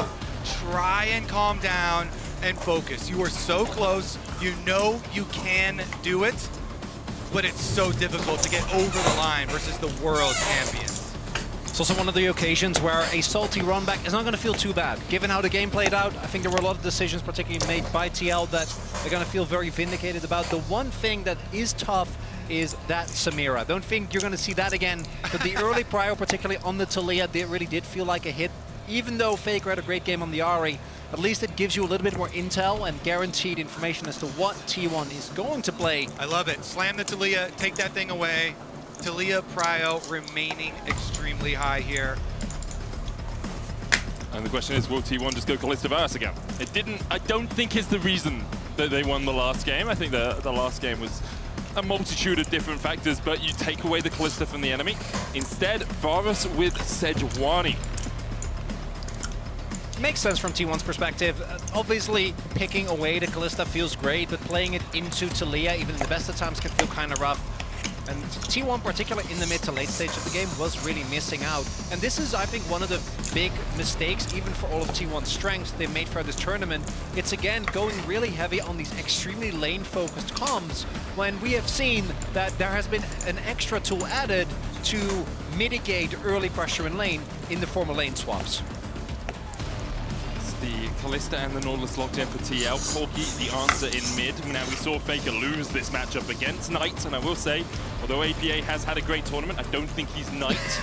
However, the avenue has been shown to beat Faker on the Taliyah into Corki matchup. There certainly have. There certainly have. And he did have quite a few seismic shoves on non-CC targets in the previous game, getting some of those picks.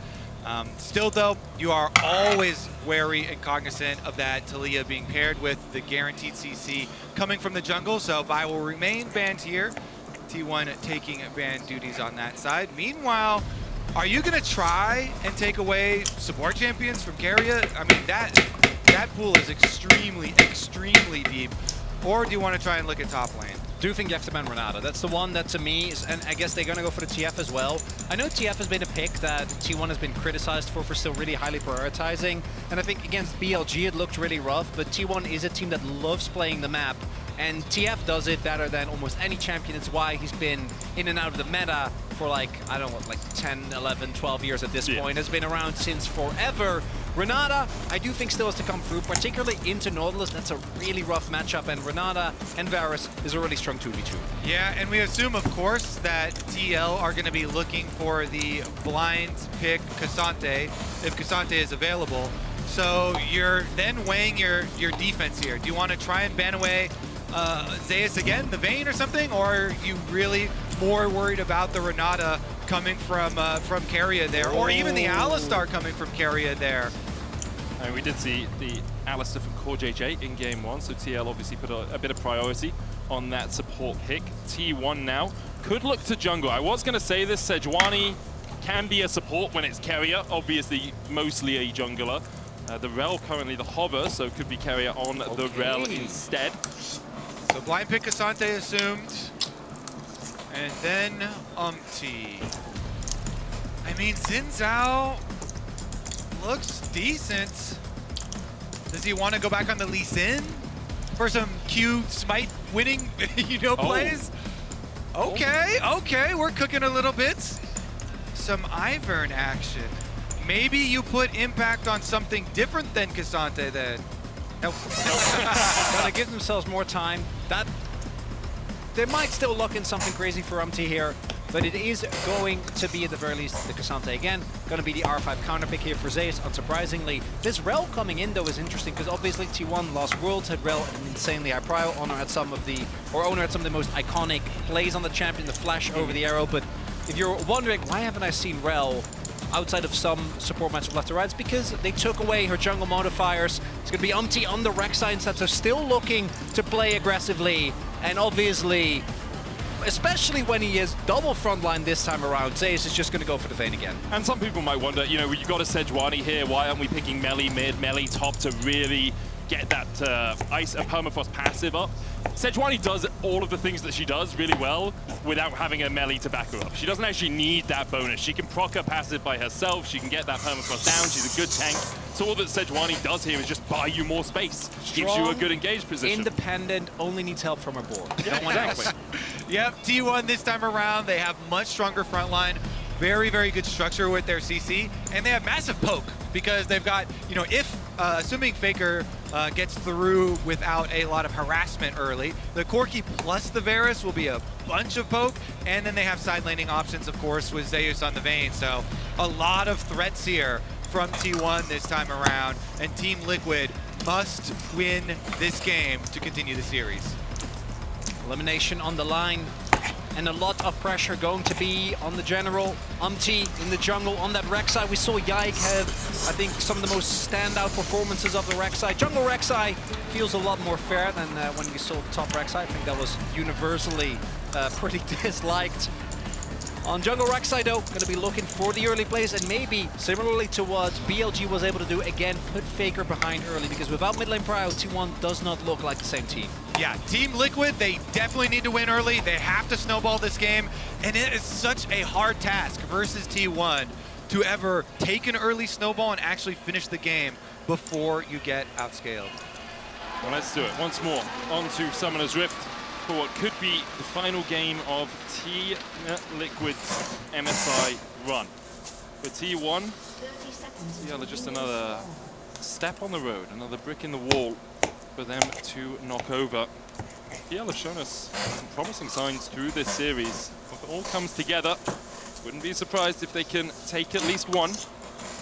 With the extra frontline, Gumayushi actually going for the on-hit variety of the Varus. Lethal tempo is picked up here. Definitely more known for the lethality. We saw in the last game as well. T1 have been playing around with the champion for like the last, 2.5 years?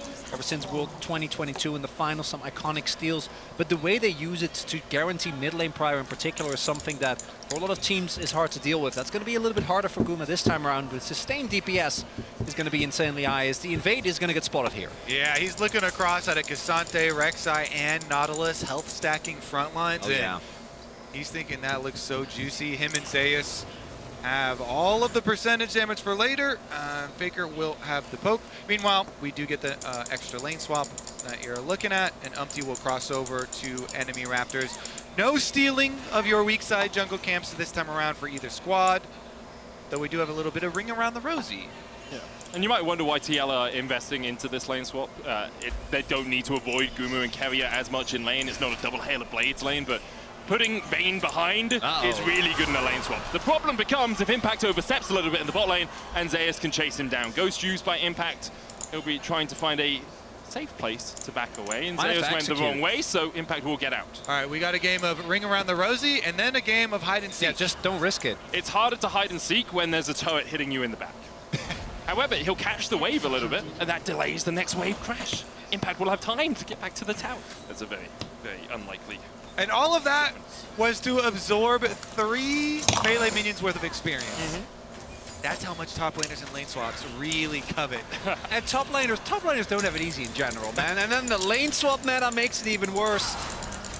Will be, I think, good that he's able to deny the kill, overstepping. And there you again see Guma can actually keep going for that play because he has lethal tempo. So it's not just the Halo Blades proc. It's a lot more damage, and Impact now trying to get back to the wave. I don't think he's going to see any of it.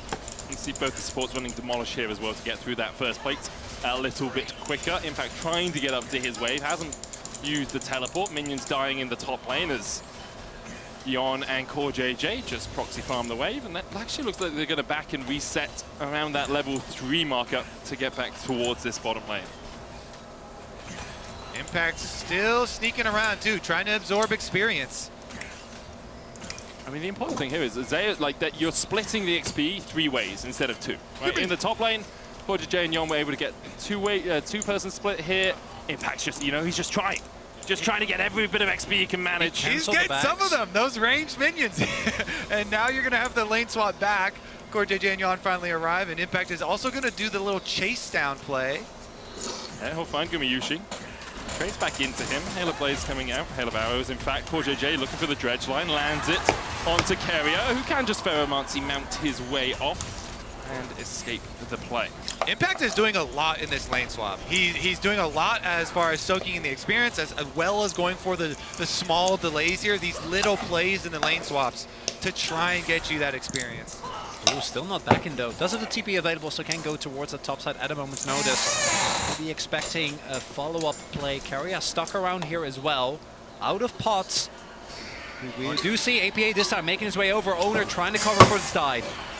Owner level 4, Keria 2, Guma 3. Impact and Umpty on the way. It's a 5-man dive in the bot lane. Just play safe, T1. Owner here to protect. Pathmaker forward. Guma flashes away from it, but the seismic shove finds 2. And Keria's already down, answering. Impact falls himself.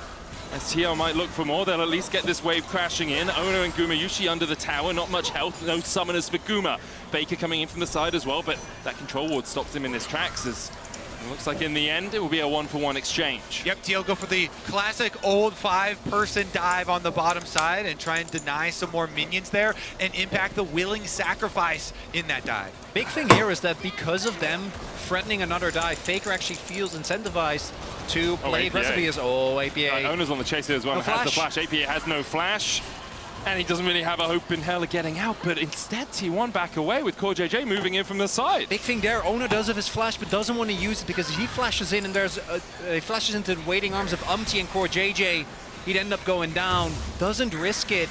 The hook. Keria's there. Looking for the damage. Owner has to flash away. Yon joining the fray. He's on the wrong side of the wall compared to his teammates. Going for the big punish there. Jungler's flash for flash, and Core JJ investing his Ignite as well. Topside, meanwhile, Impact did get back up to that wave towards the turret, but Zeus is going to be pretty happy this time around. The Vayne with the experience lead because of all the early shenanigans on the bottom half. That's the one price they had to pay, and because it was Keria that went down, not Guma, the deficit, 41, really not that big of a deal. Still, Guma did have to give up a decent amount of the wave. Keria gets hooked again, but should be fine here underneath the turret. And we do see flash!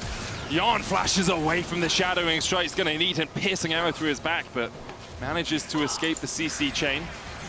Because of the kill that Guma got, the gold is basically even. So, do see APA now level 6. Zeus needs to play respectful.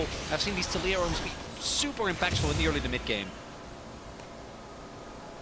Honors even between the teams so far. Zeus building up that lead in the top lane, about 500 gold ahead, mid relatively even. Yon has a CS lead, but because Gumayushi picked up a kill, the gold between them at a standstill. Or JJ and Yon are looking for this. Carrier hook, no flash on him. Shadowing Strike finds one stun. Carrier has a bunch of spears in his back to end coming out. Gumayushi locked up with the staggering blows from the Nautilus, but Faker's on the way, and Yon is falling first. Faker looking for more. Instead, it's over. The kill. Mid lane priority. Faker with the roam down closes the door behind the bottom lane, and that is huge for this early game. Absolutely massive to get the Kalista Nautilus off the map, to get Guma and Keria pushing that one right back out. And so much was invested by TL to try and get this bot lane ahead. They set up the 5-man dive. They were able to build a decent lead when it comes to the CS, but now another kill for Guma. And remember, we cautioned about the T1 scaling of the Corki, and if Faker is going to be able to get through this early game, he got one of the kills also, paid for his roam down there. TL though, they respond on the reset with the objective. They will at least try and trade. They don't take it that quickly though. It's still at 2000 HP. They're looking for Owner. Core JJ going in. Only level 4. Weaver's Wall's going to separate the two teams as Umti dives in. Onto Owner, still the damage goes out. TL will find one. Faker trying to put the damage in from the side, but Impact's roams across as well. Faker has to flash away from Impact. Pathmaker in, double stun, all out.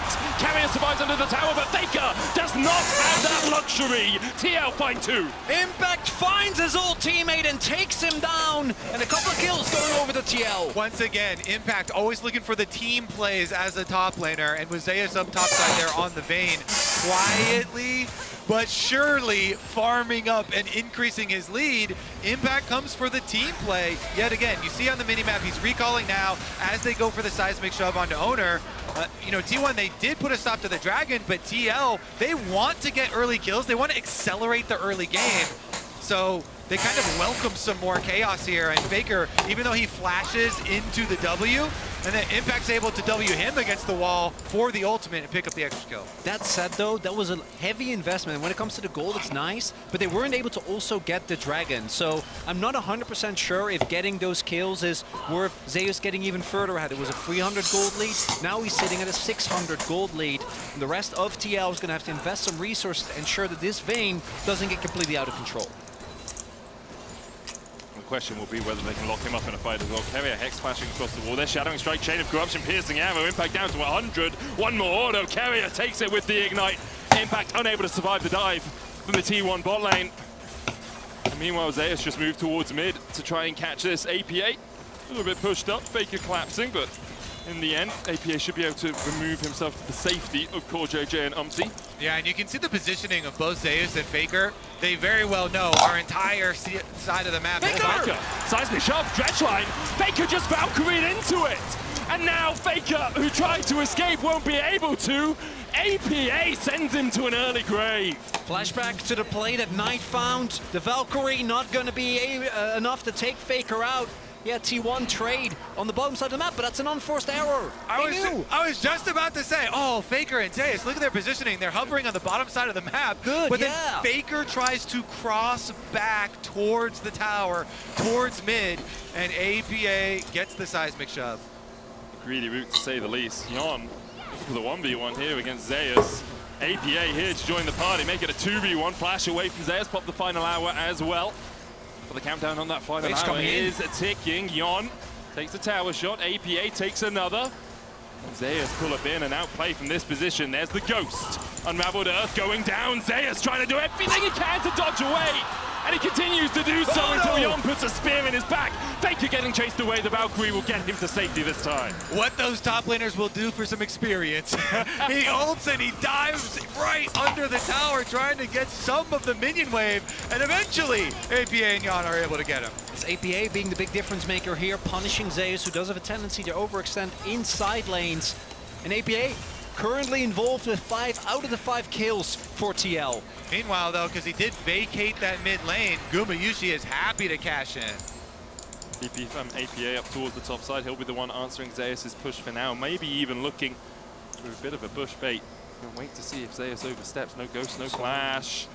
No ultimate either. Seismic shove, the tumble. Oh. Zeus quick on the trigger to press that Q key and escape the clutches of APA. And that was a critical play, because if you don't do that and you do get chunked out, then you'll have the rotation over from mid for TL towards these Void Grubs, which now are contestable by T1. Zayu's going for the teleport play here on top side. They're calling in Faker. Faker joins the party. APA looking for the damage onto Zayas, condemned into the wall and condemned to death by T1. The grub started by Umpty, has the pressure in mid, but no longer a mid laner in top to protect him. Zayas though effectively taken out, so if TL feel brave, they might still try and at least get a 4th grub, but they don't want to risk it, it looks like, with Guma and Carry also in the area. We'll just back away. Impact used this time to push in the bot lane, and a little late to him. 2 minutes before those fall off. Gold relatively even between the two teams, only 400 the difference. What's really big is that with this play, Zayas was up 600 gold. Then, first, they found him with the kill, and then there, even though APA doesn't actually get the kill onto this Vayne, he still misses out on more. So now, between the goal between this Cassandre and this Vayne is going to be even. Does that mean that Impact is suddenly going to be winning the matchup? No, but at least it buys him a little bit more space. As I say that, though, Zay is showing that Impact still needs to pay respect. And then in the aftermath, as TL are able to push out with the top side tower already being taken, 6 Void Grubs is on the menu, and they are the team that has to worry about the timeline in this game, since there is so much scaling on the side of T1. So 6 Void Grubs is actually quite critical for TL. Drake up in 2.5 minutes. Won't be a Chem Soul this game. We've already had a Mountain and a Chem. We'll see what Soul develops. Umpty's on the top side of the map. Faker's going to answer the push that has been laid down by APA. With Owner and Carrier on bot side, I expect Faker to play relatively safe here. He does have flash, so see if Umpty can actually combo over that wall, or if they're just going to allow the push in. Looks like they just finish off their push towards the secondary tower and go for the recall. Faker does not put himself in a dangerous spot this time around. Thanks to the kills given to both these 80 carries, both of them currently sitting on Blade of the Ruined King, Berserker Greaves, gold basically dead even. A little bit of an experience leader for Jan. That's going to be what I'm going to look towards as we get towards this Herald fight. Which of these 80 carries can actually put out the damage necessary to get their team to win, because there's so much backline threat, either with the CC of this Taliyah and of this Nautilus, on the other end, the hard engage from Owner and Carrier. And on the reset there, Core JJ and Jan coming over to make sure that not only do they steal away the red buff here, but should be able to clean up this Rift Trail. Go. Carrier's just backing. Yeah, this really pushes ahead the timeline. I like this from Team Liquid. The focus here, they know they have to index so heavily into these top side neutral objectives in order to get this map open. Faker going to step forward. Umpty jumping across the wall. See? Faker, flash, knock up from Umpty. The Glacial Prison though is going to land onto Umpty, and he'll be forced away. Flash for flash in the end, the exchange. Just a millisecond there between the seismic shove follow-up and the knock-up duration from Umpty, going for that lightning quick flash play, but they could not quite chain it onto Faker. Faker's flash is down though for Umpty's flash. See if that ends up becoming an issue for Faker. Crucially there, Owner in position. If he doesn't land that ultimate, if Umpty gets up an extra auto or two, then all of a sudden you're within ult range. Maybe can turn it into a pick. Not going to be the case here. That Faker gets out with his life, thanks to Owner standing at the ready as the Dragon coming up in about 25 seconds. That is going to be the next objective these two teams are going to fight over. Yeah, and with Team Liquid having that Rift Trail, they can even make a strong push mid first and drop Rift Trail and blow open the tower. But it looks like they want to punish Faker's lack of flash. Core JJ goes around, he'll get spotted, and that will alert Faker. Yeah, Core JJ on the flank here. Faker, no flash, as you said, Kobe. He tries to Valkyrie forward, just looking to clear the wave, dodges the seismic shove. Well done, Faker. He gets most of the wave. One cannon minion survives. But meanwhile, T1 are pushing in this bot side for the Drake. It will be their second of the game. Yeah, and again, I do like that call because TL know, hey, we're not that team that's going to play a super long game stacking dragons against you. They need to snowball. They need to get more of these topside objectives, and so Faker plus a charge in here for APA. All 6 Void Grubs picked up, so you get the extra swarm of Void Mites here. T1, they try their best to make the best, or they try their best to make the best of a bad situation. In this case, Faker getting taken down has happened to this team a lot. The immediate counter punch is just a dragon. It is a very valuable soul with the hex stack coming through again. But I agree with you, Kobe, especially now that you're looking to accelerate your gold lead as TL. Getting these side lane turrets matters way more than the idea of maybe getting a soul at some point. Nice fouls as well on T1. Keria has put his onto Gumayushi. Owner yet to use his, as far as I can tell. He's been near Faker a couple of times, hasn't put it on him. Expect that he's waiting to put it onto Zeus, but he's had the nice foul for a while and hasn't put it on anyone in a way that has reflected any damage. So we'll see if that's an oversight from Ono, if he's waiting for the opportune moment to use that on his accomplish. TL trying to catch out Zeus on this top lane. We've already seen Faker fall to this sort of play. TL can go for it. Zeus, let's use the tumble. Here we go. Flash, depth charge, and where's Zeus even gonna go? You don't get an opportunity to move. TL may push for an in-hit. Topside after topside after topside play for Team Liquid, and now they can push on inhibitor tower. Who's even going to react? Owner's on his way across. Faker on the reset as well, but with 6 grubs, these might just bolster your forces so quickly. Don't go for the inhibitor. Glacial Prison's going to land onto Yon. He still holds on to the cleanse, the package in, double TP. T1 investing into this play. Void Seeker in as Faker is forced over the wall. Carrier jumping in with a Magnet Storm, but is the chase there in time? Umti fills to a piercing arrow from Narnia, but Carrier follows suit quickly after. The Chain of Corruption will lock up TL for a second. Gumayushi stepping back forward with a ghost. Yon can chase you down, Guma. Yon can chase you down. But the smallest fraction of HP keeps Guma alive. How does Guma keep doing it? But Zeus? With the final hours of the final chapter in TL's story here at MSI. Faker the first target all out, but can Impact do enough against Zeus? He's looking to make it 2. He's dodging, he's dipping, he's weaving his way around.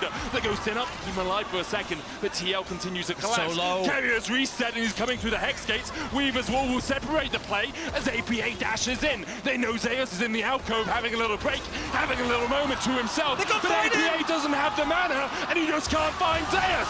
In the end, he falls to the threaded volley. Faker Valkyries away. Carrier rejoined the fray and found another kill for T1. The madness! The madness! Does it continue? We've got to push on mid lane They're gonna look for a dive, surely.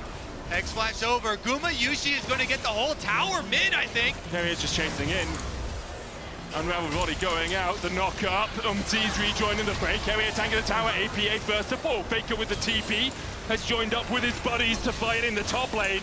Permafrost will stun Umti for a second, but Yon is here to party. So's Guma, and TL are at a numbers disadvantage 4-3 as Impact runs out of the base and is actually going to go catch the midway. It's the stalling there from Zeus, giving T1 the time to regroup. And as you point out, Kobe, while all that was going on, Guma able to just start shoving in mid. Zeus draws so much time and attention to himself that by the time TL actually take him down, reinforcements are there. The dancing from Faker and Zeus. Zeus Hex Gates out to delay TL because he knows if they can make the play longer, they can get the extra objectives here. And they are dancing with a little bit of death here. Barely Impact lives. You see that rocket go right by his head, but Zeus got the flash shut down, the important kill there, and then is able to delay so much longer in that alcove, even though you know the end of this story, Chronicler. Even though it ends up with Zeus going down, it means that the rest of TL is just focusing on this play, but look towards mid. Even in the case of the dive not happening, it was still going to be a gold positive trade for T1. At the same time, though, they did lose the inhib turret, so if at any point now they make a big mistake, that highway into their base is in fact open. 30 seconds on, soul point for T1, a Hex Soul, their target. They've got flashes up as well. Owner, Faker, Guma all still have that summoner. Yon and APA have burnt theirs, as has Core JJ. Only 2 percentage points between the combat gold. You can see about 2k, not too impactful as Core JJ looks for it, but can't find the dredge line. APA tries to separate the team, but at the moment, TL can't find the avenue of approach they're looking for. Yeah, they're trying to force to engage while Faker's not there. Before TL get poked by these rockets from the Corki. Now after Faker finishes up the wave, Seismic shove onto Owner, into the knockup. He's going to have to burn the flash. Faker coming from the flank, has that big one charged up, and here comes the Magnus Storm onto the backline. Umti locked up for a second, down to 200. Impact going in as well, as they manage to lock up Faker. The seismic shove doesn't hit, but the all-out is everything for Impact. He pulls back his former teammate and sends him to a watery grave. Impact falls though as Gumayusi stabs him in the back. The seismic shot just dodged by Owner as T1 look to continue the aggression. Umti's in the pit, the Drake up. Where will T1 go? Zeus doesn't have his ultimate available anymore, can't quite step up. Guma is trying his best to keep it together, to output the damage necessary. TL gonna be getting the Drake. As well as we do. Core only lands it onto Owner. The seismic shot's going to flick him back though, and APA takes the kill. Core JJ able to survive, but Gumayusi and Zeus still very healthy, and Carrier's back on his way. No Magna Storm for him, but a Hex Splash if he wants to get into the fray. Can't do it right now. TL will back away. They managed to secure the Drake as the fight began. The game is so tense right now. TL, they know they have to keep forcing these plays. They force on mid, and Impact gets another ultimate to bring Faker over to the rest of the team, getting the extra kills for themselves, and they get a Dragon on top. Take a look at the timeline too, because I thought there was going to be a bigger punishment on Umti. They got a seismic shove with Force's Owner Splash here, but then the Varus ultimate into the Sejuani ultimate gets like 80% of Umti's life, and it is the turn of shooting Core JJ back in and then Impact the critical ult onto Faker. Even before that, Impact already is zoning away the member. Zeus can't actually step up. Without Zeus autoing, it's so hard to make the play. Guma again keeping it together for T1. Perfect game thus far. We're fighting against Chain of Grubs is going to land on Core JJ. Carrier kept at bay by Impact down towards the bottom side. Umti is separated from his team. The Weaver's War coming in by APA. Carrier flashes into it, and he plays spawns in. The Magna Storm catches Core JJ for the moment. Zeus on the flank. Carrier and Impact will be the, and Core JJ will be the first to fall. The Prey Seeker onto the backline by Umti, but he just doesn't have the damage. And now Impact has to run for the hills. The seismic shot onto Owner is enough with the spear from Yon.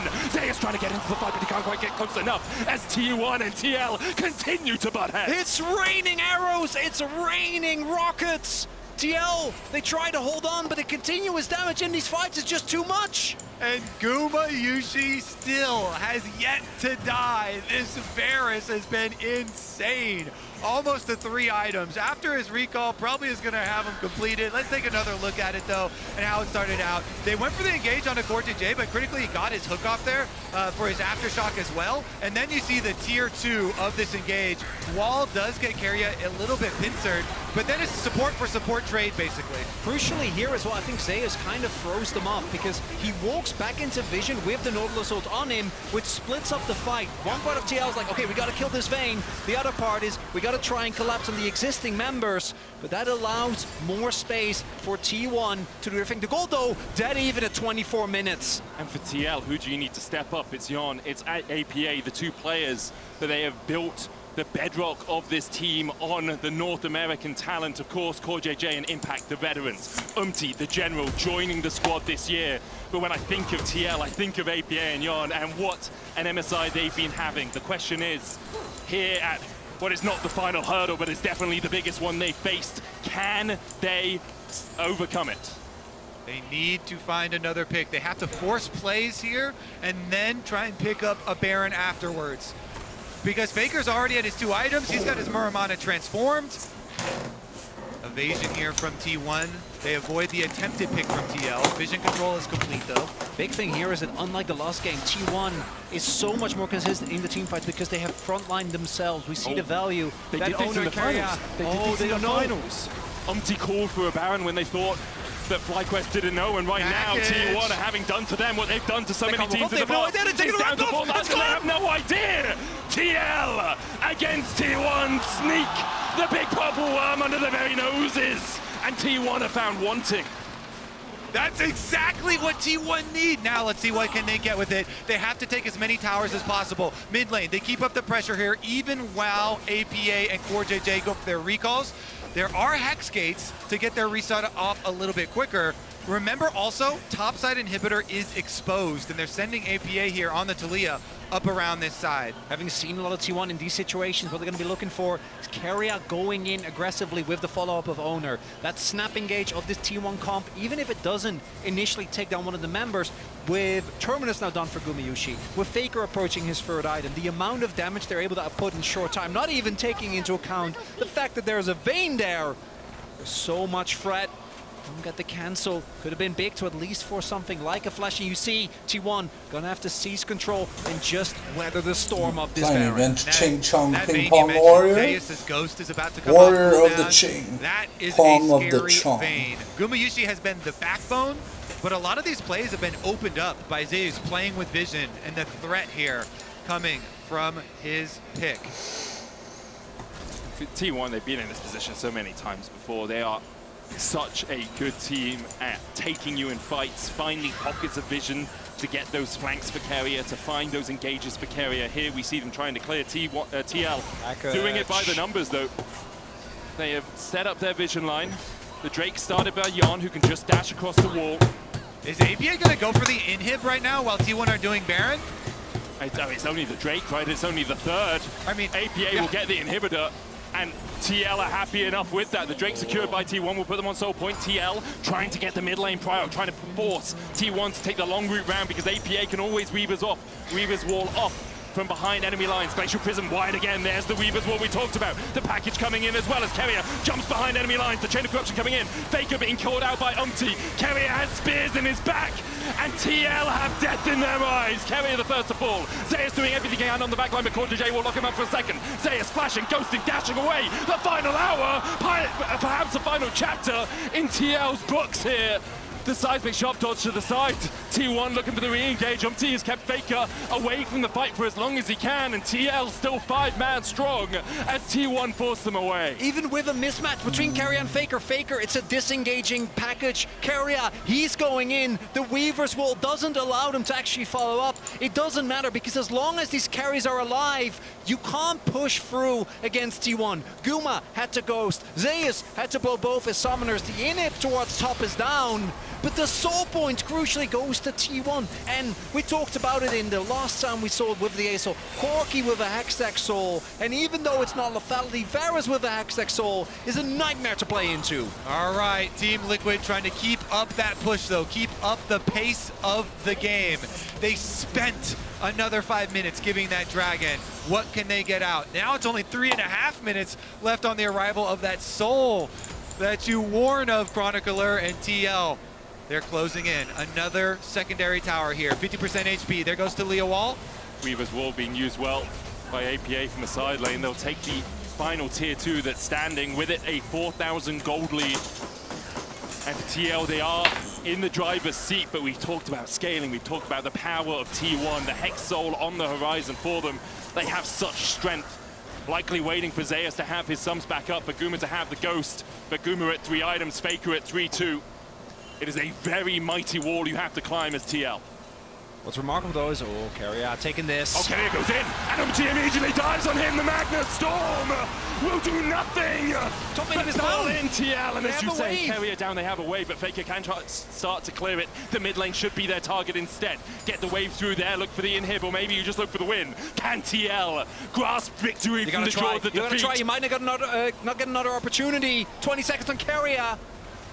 TL will do it by the numbers, push through mid instead. Piercing arrow charged up by Gumayushi as T1 look to make their last defense. TL pushing forward, and they will get the inhib. T1 cede it to them. Carrier's going to be up in 8 seconds. You have to call off the pressure now. The objective was achieved from Team Liquid. They came into this game knowing we must focus topside. The Void Grubs could be it. Now they wait. On Vision. The control word is down. Can they make another pick? 2 steps forward. Gotta be Carrier. APA step back, and Carrier realized in that moment perhaps there was something lying in the darkness. No vision though for TA1 as they push back into this jungle. A minute though before the Baron comes back up. Umpty now spotted on that ward. For T1, I don't know if they expected this kind of resilience. Losing a game 2 like that is such an insane amount of pressure. So exhausting to play these long games where you have to remain focused.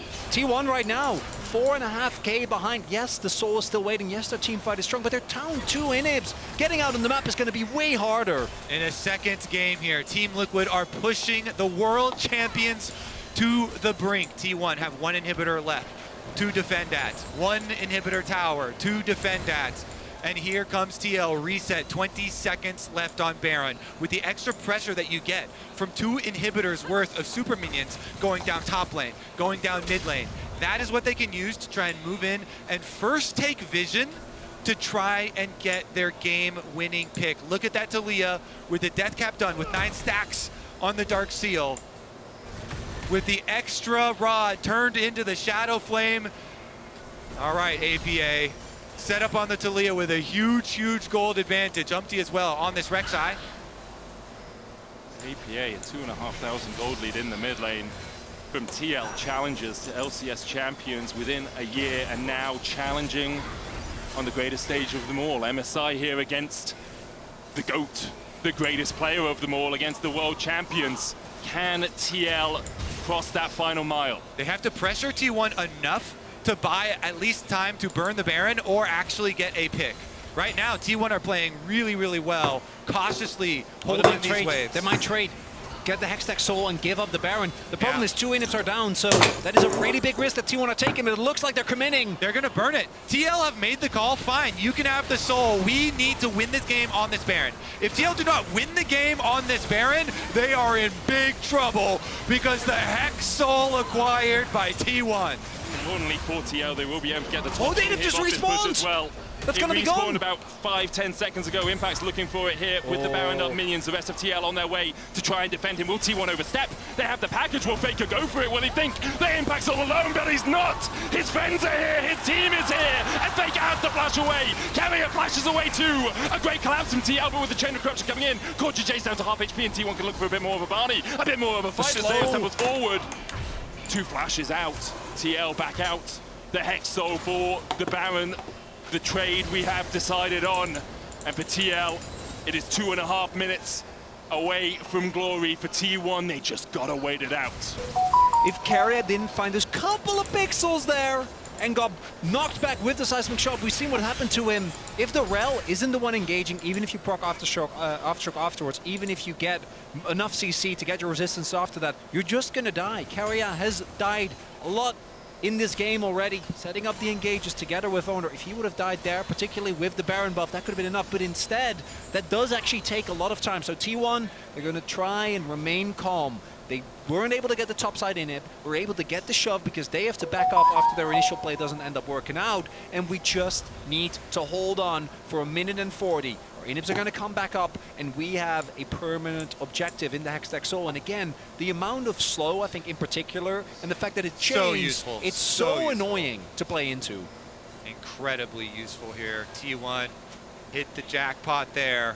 Let's see what they can do with it. TL are hoping, but I don't think anyone takes this bait because T1 are just looking at the clock and saying, hey, you're the ones under pressure. You're the ones with the Baron that is expiring. Umpty was walking out. Faker has no flash. Umpty flashes for him. He's dead. Faker falls. They gotta go for it. 1 minute. Can they get it? Can they defy all expectations and become the very epitome of the unknown here against T1?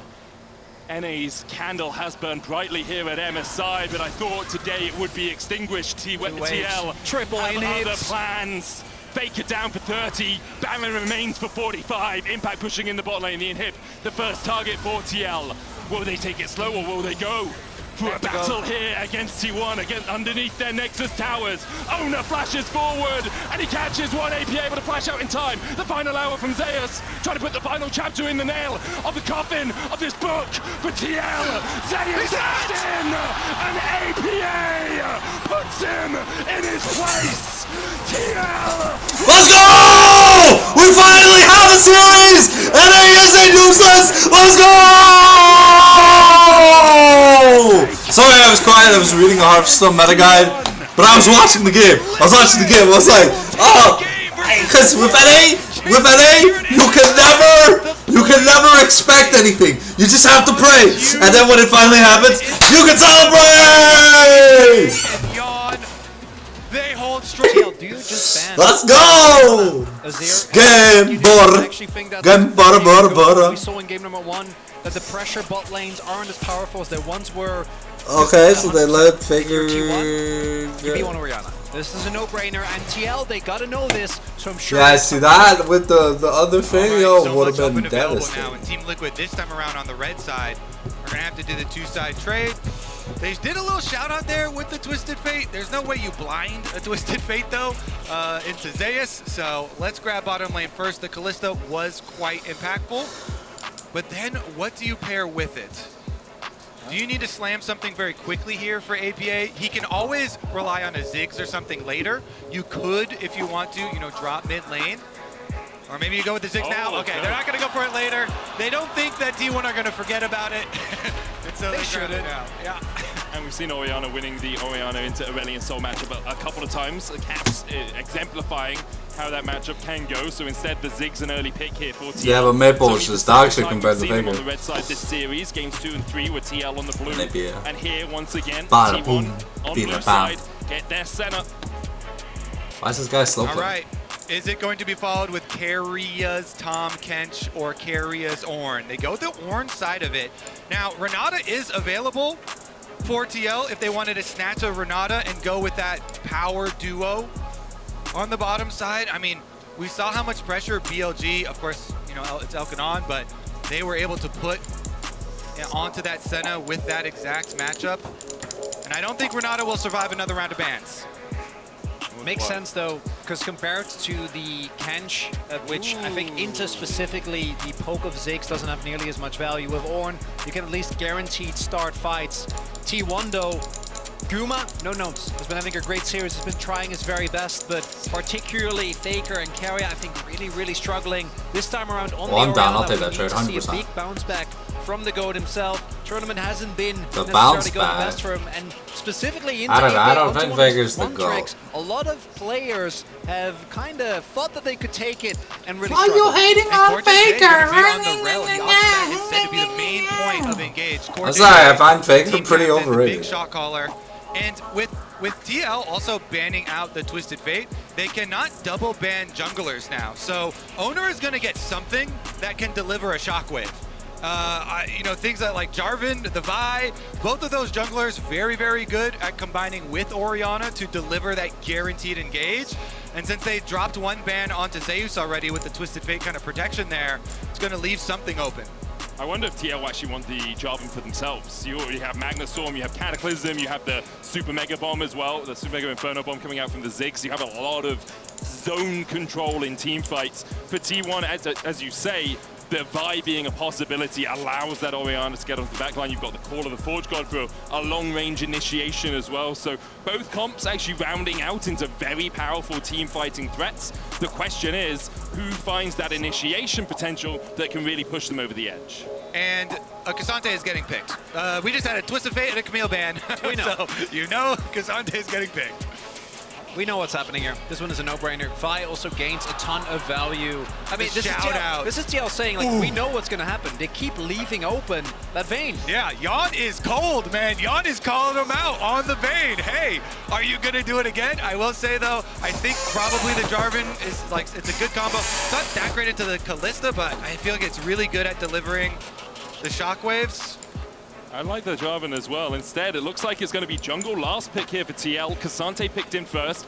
It's like, are you going to go for the Vayne again? It's been kind of okay, but is it enough to deal with this Cassante as the game goes on? The Smolder call out from Guma as well against Yon.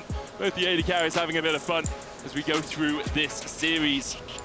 TL's lives on the line. It is Vayne locked in. T1 as well can look for Owner's Poppy once again. Yeah, Poppy is definitely much better against the Kalista than the Jarvan is. Isn't as good at delivering the shockwave, but don't necessarily need a delivery when you've got Faker at the helm. Not only that, but with the Ornn, you also at least have a way to guarantee start fights. One of the few issues that Poppy can have is that if you are not able to get onto the enemy, and there is a lot of zone control with that Ziggs, it can be hard to reliably find the lockdown for Umti. Not necessarily known for his insanely deep champion. Has pulled out a couple of pocket picks. The Lilia is one that he always used to play. Old Skarner was a personal favorite of his. We'll see what he's going to go towards. A little bit of encouragement there coming through. All right, that's enough Hearthstone for one day. Yeah, not sure on the angle there. Wow, I'm gonna go back to. Oh, yep. That's an Umti special right there. Huh? Does mean that you have 2v2 AP, or a double AP rather, in your mid jungle 2v2. It can be a bit tricky, but he loves this pick, loves playing aggressive on it early. I think that's what that shoulder rub was. He was like, don't worry, you don't have to come mid. I'm gonna survive. Maybe that was some reassurance. Run around the map, my dear. Some reassurance, go ahead, go play some farming, Lilia. Especially with how Umti and APA have talked about each other in interviews and whatnot. Yeah. I imagine that that's exactly what was being said. What a composition from TL at the end. Comfort for them, Ziggs in the mid lane for APA. Alongside that, the Lilia, something I think we've only seen from Yike on G2, was against T1 as well. They lost that game. Can TL fare a little better? They've already climbed the majority of the mountain, just now the pinnacle to crest. If they can take this 2-2, it all comes down to one final best of one. Well, I know, and talking to a lot of the TL members, they have so much respect for G2 and the players and the champion picks that they have been pulling out, and do want to emulate their success. Let's see if TL can do it. Again, every single game is a must-win game here. Been a lot of things this MSI that haven't gone according to what was expected coming in. PSG pushing BLG, G2 not only pushing T1, but then getting a 3-0 sweep over TES, and TL gonna try and replicate that here as well. T1, things not going as expected as Okay. well. I'm just gonna put the phone down. I'm gonna go through the west, make it easily get some food. into those later stages. Some, They've already been pushed some by barbecue G2, now pork. challenged by Team Liquid.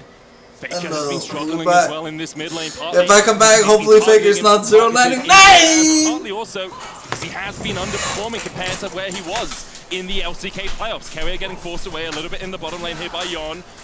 Should have time to recall and get back to the lane. Because I want to reiterate again, so Faker has always been the most important part of this T1 roster. We saw that last year when Poby came in, when he wasn't there to be the shot caller, to be the kind of core of the team, keeping everyone on track, keeping everything together. But in the LCK this split, if it wasn't for Chovy, Faker's laning stats just in the 1v1, just with him playing against players like BDD, like Showmaker, like Zeka, he was still exceptional. Like, the drop-off isn't necessarily about the fact that T1 is struggling when Faker is struggling. That's been the case for a really long time, but his individual performance just hasn't really lived up to what this player has shown, obviously, for the last couple of years, but specifically... Alright, what do we got going on at the level 1? Oh, we got Guma Yoshi. Oh, I'm Guma. Oh, pokey. Pew pew.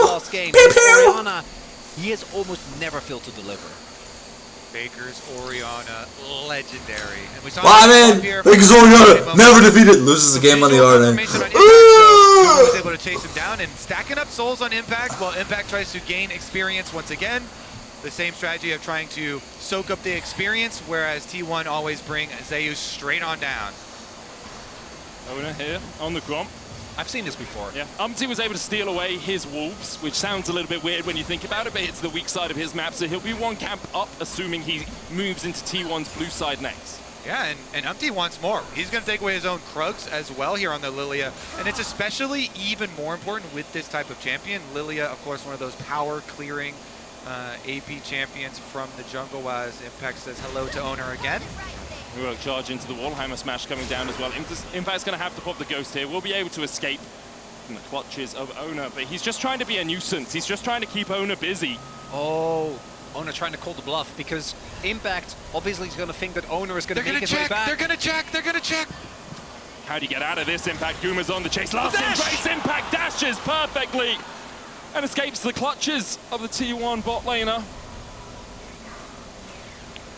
And while all of this has happened, Owner isn't farming, and Umti is. He's already at 4 camps, will be 5 after he takes these wolves. His bot lane has secured a plate and got the wave crashing in as well. Now, Carrier and Zeus will be able to get a little bit more. APA looking for the damage onto Owner. No one tanking yet. Flashes away from the heroic charge. It's Faker tanking. Last Embrace comes down, and the tower aggro juggling from T1 is sublime. They find a kill in the mid lane. Reminiscent of that game number 1 where APA on his ASOL got dove very early on. Poppy is in the game again, and it's a gambit from T1. If that play doesn't work out, Owner is going to be even further behind. Still in the 1v1, feeling rough, but Faker gets a crucial early kill. Yeah, and Owner's got his 3 camps on his red side.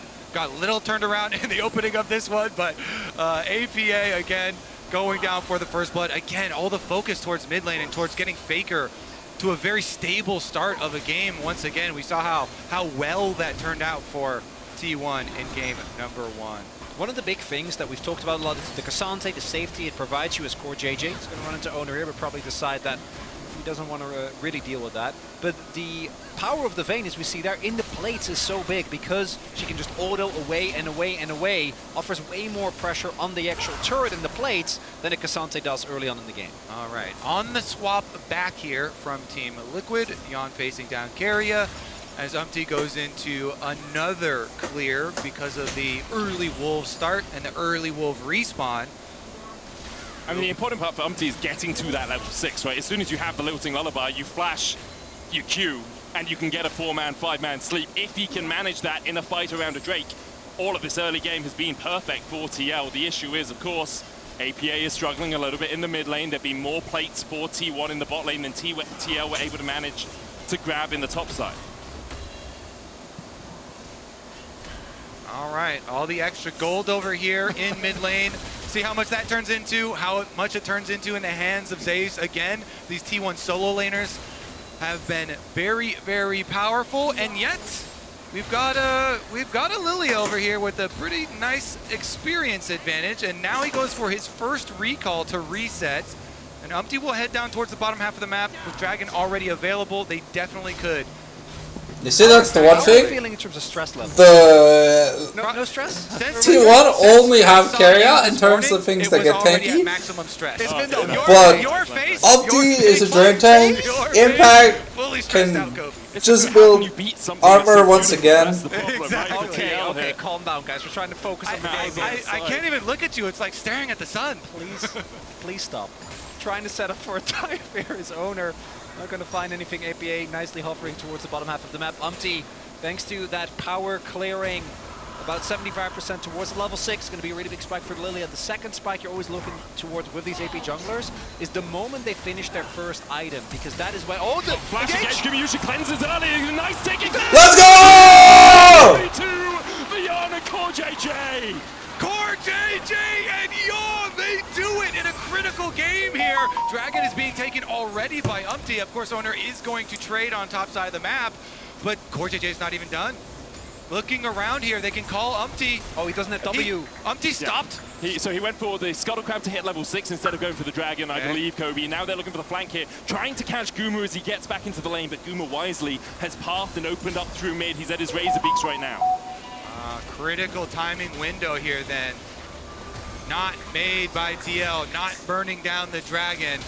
And the control ward in the back there too gives the info to T1. Guma is able to go on mid, help him clear out some of those wards as well.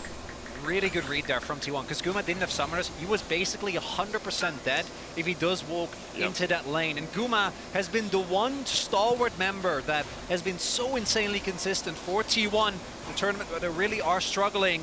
As we're seeing the pings go down. So will they go for it? They're trying to catch out Owner. Umti going in, Lilting Lullaby on 2. Remember, Guma has no summoners. Faker's here for the collapse. The shockwaves on the lands of Core J. Umti trying to put the damage down. Core J's running for the hills. No flash for him, no ignite either. Umti almost gets shocked into the wall as Keria joins the battle. APA from across the side. Umti continues to dash and dive. The Fates call, they're chasing Guma. And Yarn dashes over the wall. And Guma's buried in his own jungle by TL.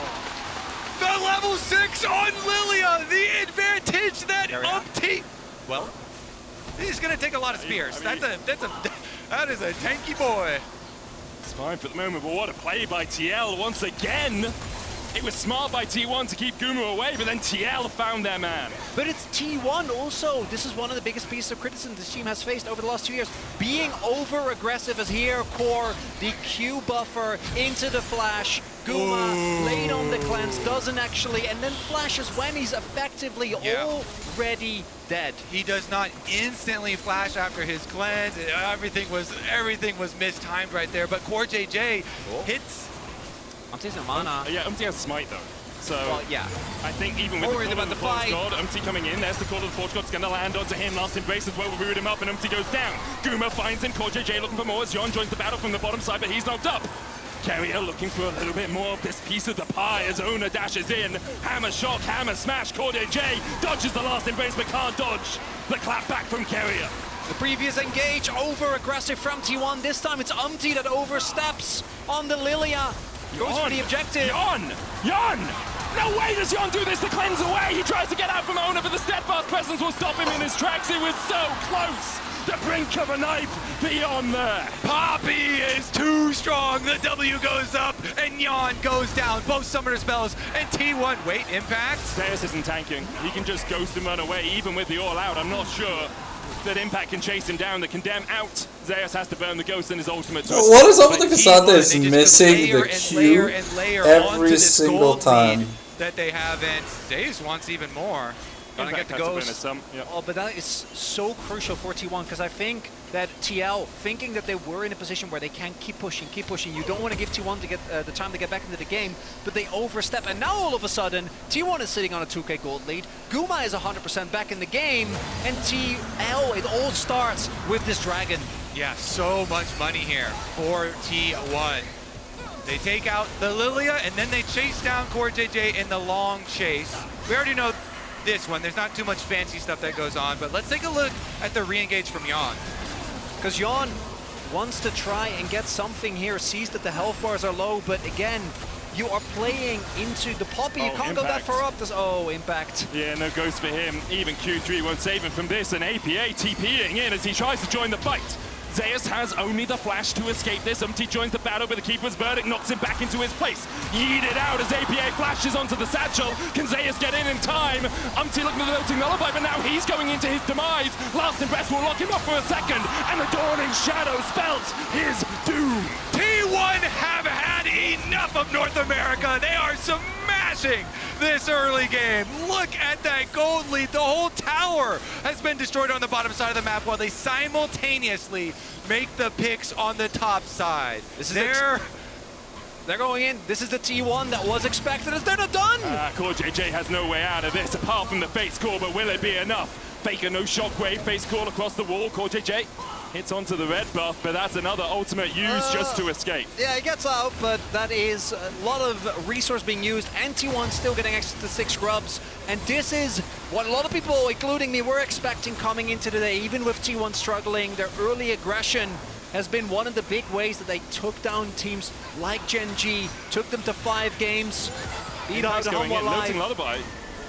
Onto Ona as well. Umti, watch out Eep as he dashes forward. Yon here to join the party, caught up in the last Impress. Ona doesn't have the flash. In fact, it only has the Hex to try and escape. Umti looking for the Scuttle Crab. Guma keeping him at bay.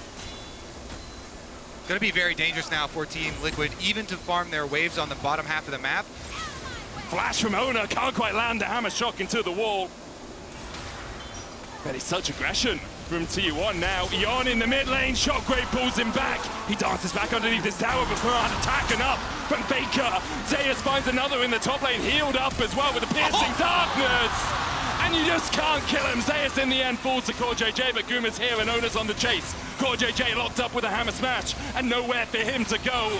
He'll be dashed against the rocks by T1, 11-3 the score. Oh, Zeus is having fun on his vein now. 1.5K, his individual gold lead up there after those kills. Oh wow, we tried, but Umti running it down at the speed of sound. He's at 50, has been involved with 9 of the 11 kills. It's just been that's why APA being an on-background is 6. So, APA can only play Talia? But we're watching it kind of deflate in front of our eyes as T1. This lead is starting to feel smart. It's 6K at 13 minutes. And look at the T1 comp. There's Vayne, there's Orianna, there's Ornn. Yon has no flash and no hope of escaping. Zeus finds another in the mid lane set up for him. A slam dunk by Carrier. Guma now with the opportunity finished. APA trying to push out the top lane. You can see Core JJ waiting in the wings. Perhaps Faker overstep. Perhaps we could find something. But meanwhile, your mid lane tier 2 is raised to the ground by Zeus. Carrier's looking for more. Carrier's Ornn has been so clean. Zeus finishes up that tower in mid lane. He actually is just going to push the next wave. So Carrier himself is able to keep Team Liquid away from that Scuttle Crab. And he just calls Owner over to finish that one off as well. We do see not a lot of control left here for Team Liquid. Gonna try and set up these brushes, try and set up some traps. But T1 not going to get caught off guard, at least for now. Faker, though, is walking up, checking everything with the ball. Hasn't checked those brushes yet. Owner is on his way. I think they might have an inkling, but he does walk up. Faker steps forward. CoreJJ there with the crash down, knocked back with the satchel. Shockwave, though, as Faker survives for much longer than he has any damn right to. Faker's on a rampage, the Dawning Shadow helping It's a 0-2 and a support versus a 3-0 Oriana with the finished item that's actually transformed. Like, You're not ganking Faker, he's ganking you, and now Yon's on the run as well, through his own jungle. There goes Umpty. Umpty's getting chased down by the support. Yes, he's been farming his Guma. Face checks into Yon, who flashes forward the render shutdown. And Yon can be happy with a single kill, because Owner will not let him have another.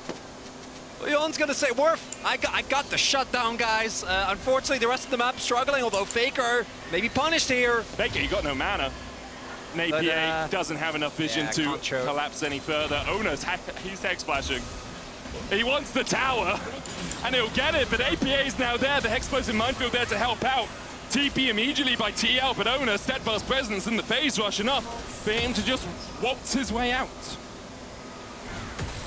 T1's, they're playing it fast and loose with this one. Carry out TPing in, got an ult for the wave clear. Okay, knocked back with the Tofus. Like, he can still wave clear this. Owner's hit across the side. Another TP as Faker comes back. And Team Liquid realize perhaps they've overstepped a tad. The Shockwave will pull CoreJJ out, and he flashes into Gumayushi. And that tower was already assassinated, so T1 with full control of the top side of the map as TL Umpty tries to bring some focus here. He's on an objective, but it's a bounty. Zeus is here, and he's not going to let you have that. He can just chase in. They don't have the hard CC for him as he dashes and dances and weaves his way around. Umpty already so low. A final shot with the silver bolts pierces through the heart of not only Umpty, but also NA. CoreJJ lands the shadowing strike to try and dash across the wall. He's still level 5, as you say. What are you doing here, Core? We're 16 minutes in! Gets another. Yon almost falls to Gumayushi. He's gonna ward it. Ah, doesn't quite hit. The piercing dart across the wall. Meanwhile, in the top lane, we're still fighting as Impact will take out Carrier. APA low on mana, but has enough for a single bomb. And now he's knocked into the wall. Faker waiting for the command attack, holding it up. Steps into the bush. Satchel charge away by APA, but there's no escape for him. Okay, well, I mean, my food's cooking, and my food is more interesting than this game, so I'm really sorry, guys. I thought we had a series, but typical NA, running it down at the speed of sound. No Mad Lion speedrun at least, but NA does suck. This is the one game I'll give you that feels like it's over. The other ones, really, would you? I'd say so. Played so well though. It was such a close call in a couple of those games, and all right, okay. Hear me out. I've seen teams lose from a 10K advantage. Okay. This game one doesn't do much. Can be banned permanently against him. Over to level 6 while Guma's 9. Zeus opening up as Umpty flashes. Two-man's leak. Dawning Shadow gives them a bit of a shield. Zeus hits with a Mega Inferno bomb. He dances away from Impact. Owner trying to do the same. Has to burn his flash. Impact still chasing in, but Zeus, the final silver bolt, not enough to proc Impact to his grave. 6 feet under. Umpty can't quite land the swirl seed, and in the end, Zeus falls in a 1-for-1. Guma's collapsing though alongside Faker. APA on the wrong side of the rift.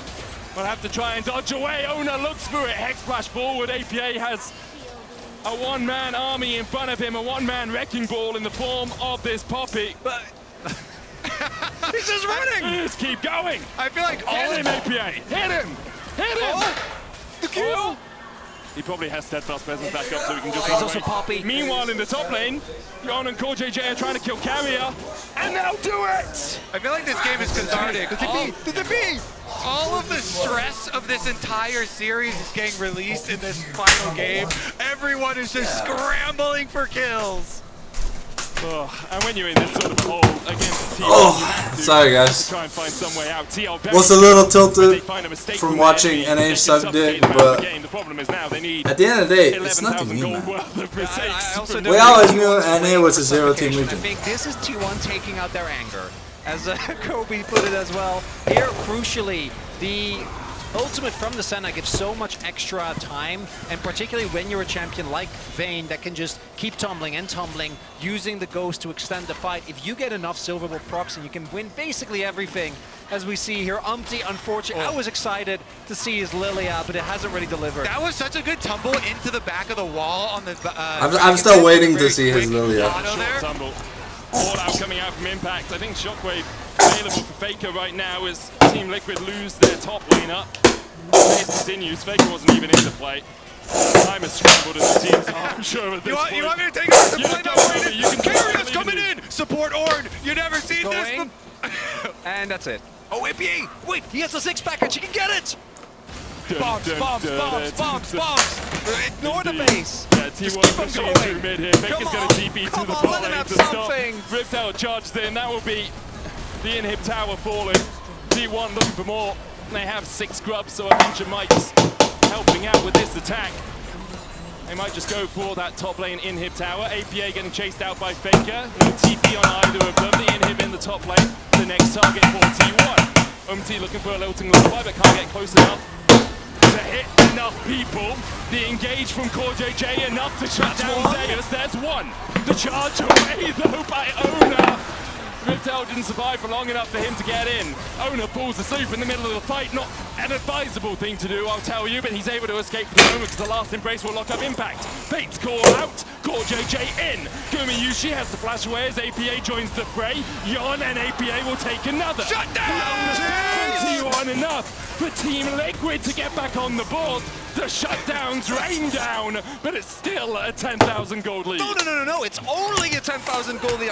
Pushed down for, what was it, 12? It is 34 kills at 21 minutes. I think we keep this pace up and see how long we can go.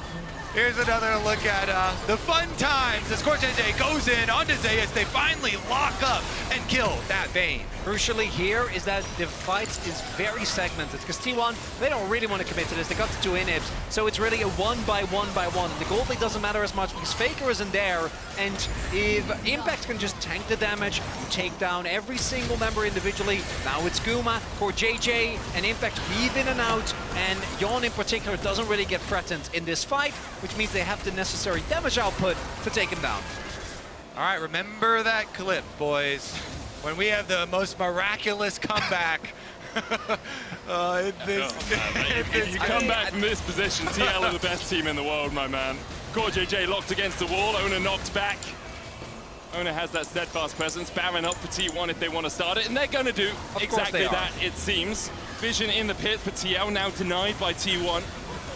Team Liquid, any last vestige of hope you feel dies if this Baron goes over to the world champs. Carrier on the backside of the pit, clearing out the control ward. Can Umti steal? He has the flash.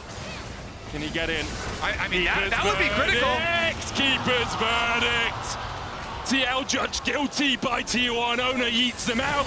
The Mega Inferno Bomb not enough to take it as Ona secures it with the smite. All 3 Owner? Oh my god, that Poppy ultimates. Just to ensure that they will secure the Baron, and now they're going to come for a few more. Teleport to the bottom side for Carrier. He's actually focused on objectives. The flank angle. There's a couple of members here behind enemy lines. Core trying to look. And this is what you got to do in this sort of position. The third inhib is about to fall. The third inhib's about to fall. Very unlikely you come back from this sort of deficit, but Team Liquid are going to give it a hell of a try. Core JJ still on the flank. T1 don't know that he is waiting in the wings. He's waiting there for them. But the shockwave engage immediately chunks out Appa and Umti. APA low, the Magnus Storm, is it enough? Can Umti get the lilting lullaby down? They'll find one. Guma falls, so does Ona, but the Nexus Towers have followed suit. Impact dashing in, and Zeus dashing out with a flash and a ghost and a final hour. T1 only have 3 members left alive, but Zeus is one of those, and he's able to dance and weave his way just on the edge of Umti's awareness. Core JJ forced back to the fountain, and T1 will extinguish the hopes of NA and have a date with destiny against G2. Don't be sad, TL. Y'all threw the draft so high. Hard fought, extremely Let's do. close game Let's do our faces. in this series back to back, and then followed up with an absolute fiesta. What a slaughter all over the map. T1 pushing the pace of that game. And I think Zeus especially had a lot of fun in that one, but everybody involved, kills all over the place, and T1 will finish the series in style. T1, they get the free one, but I think you can see it in the faces. I think you could see it on Koma's face as well. This was a team that coming into the tournament, there was always going to be a lot of expectations. They are the defending world champions, and that game 2 and 3 in particular is something that is still going to cause a lot of doubts. And for TL, it might not have been enough, but even the first game I think was relatively close. Not going to give them the victory, but they had a great run. Some very good showings from Team Liquid. I think they'd be very proud of their MSI performance thus far, but that will not be enough to defeat world champions this time around. The road ends here for TL. All roads lead to Faker, and in the end, he's the one that guards them. Yeah. That is how the cookie crumbles! I don't know if it's going out. I'm finishing breakfast and then I'm going back to bed.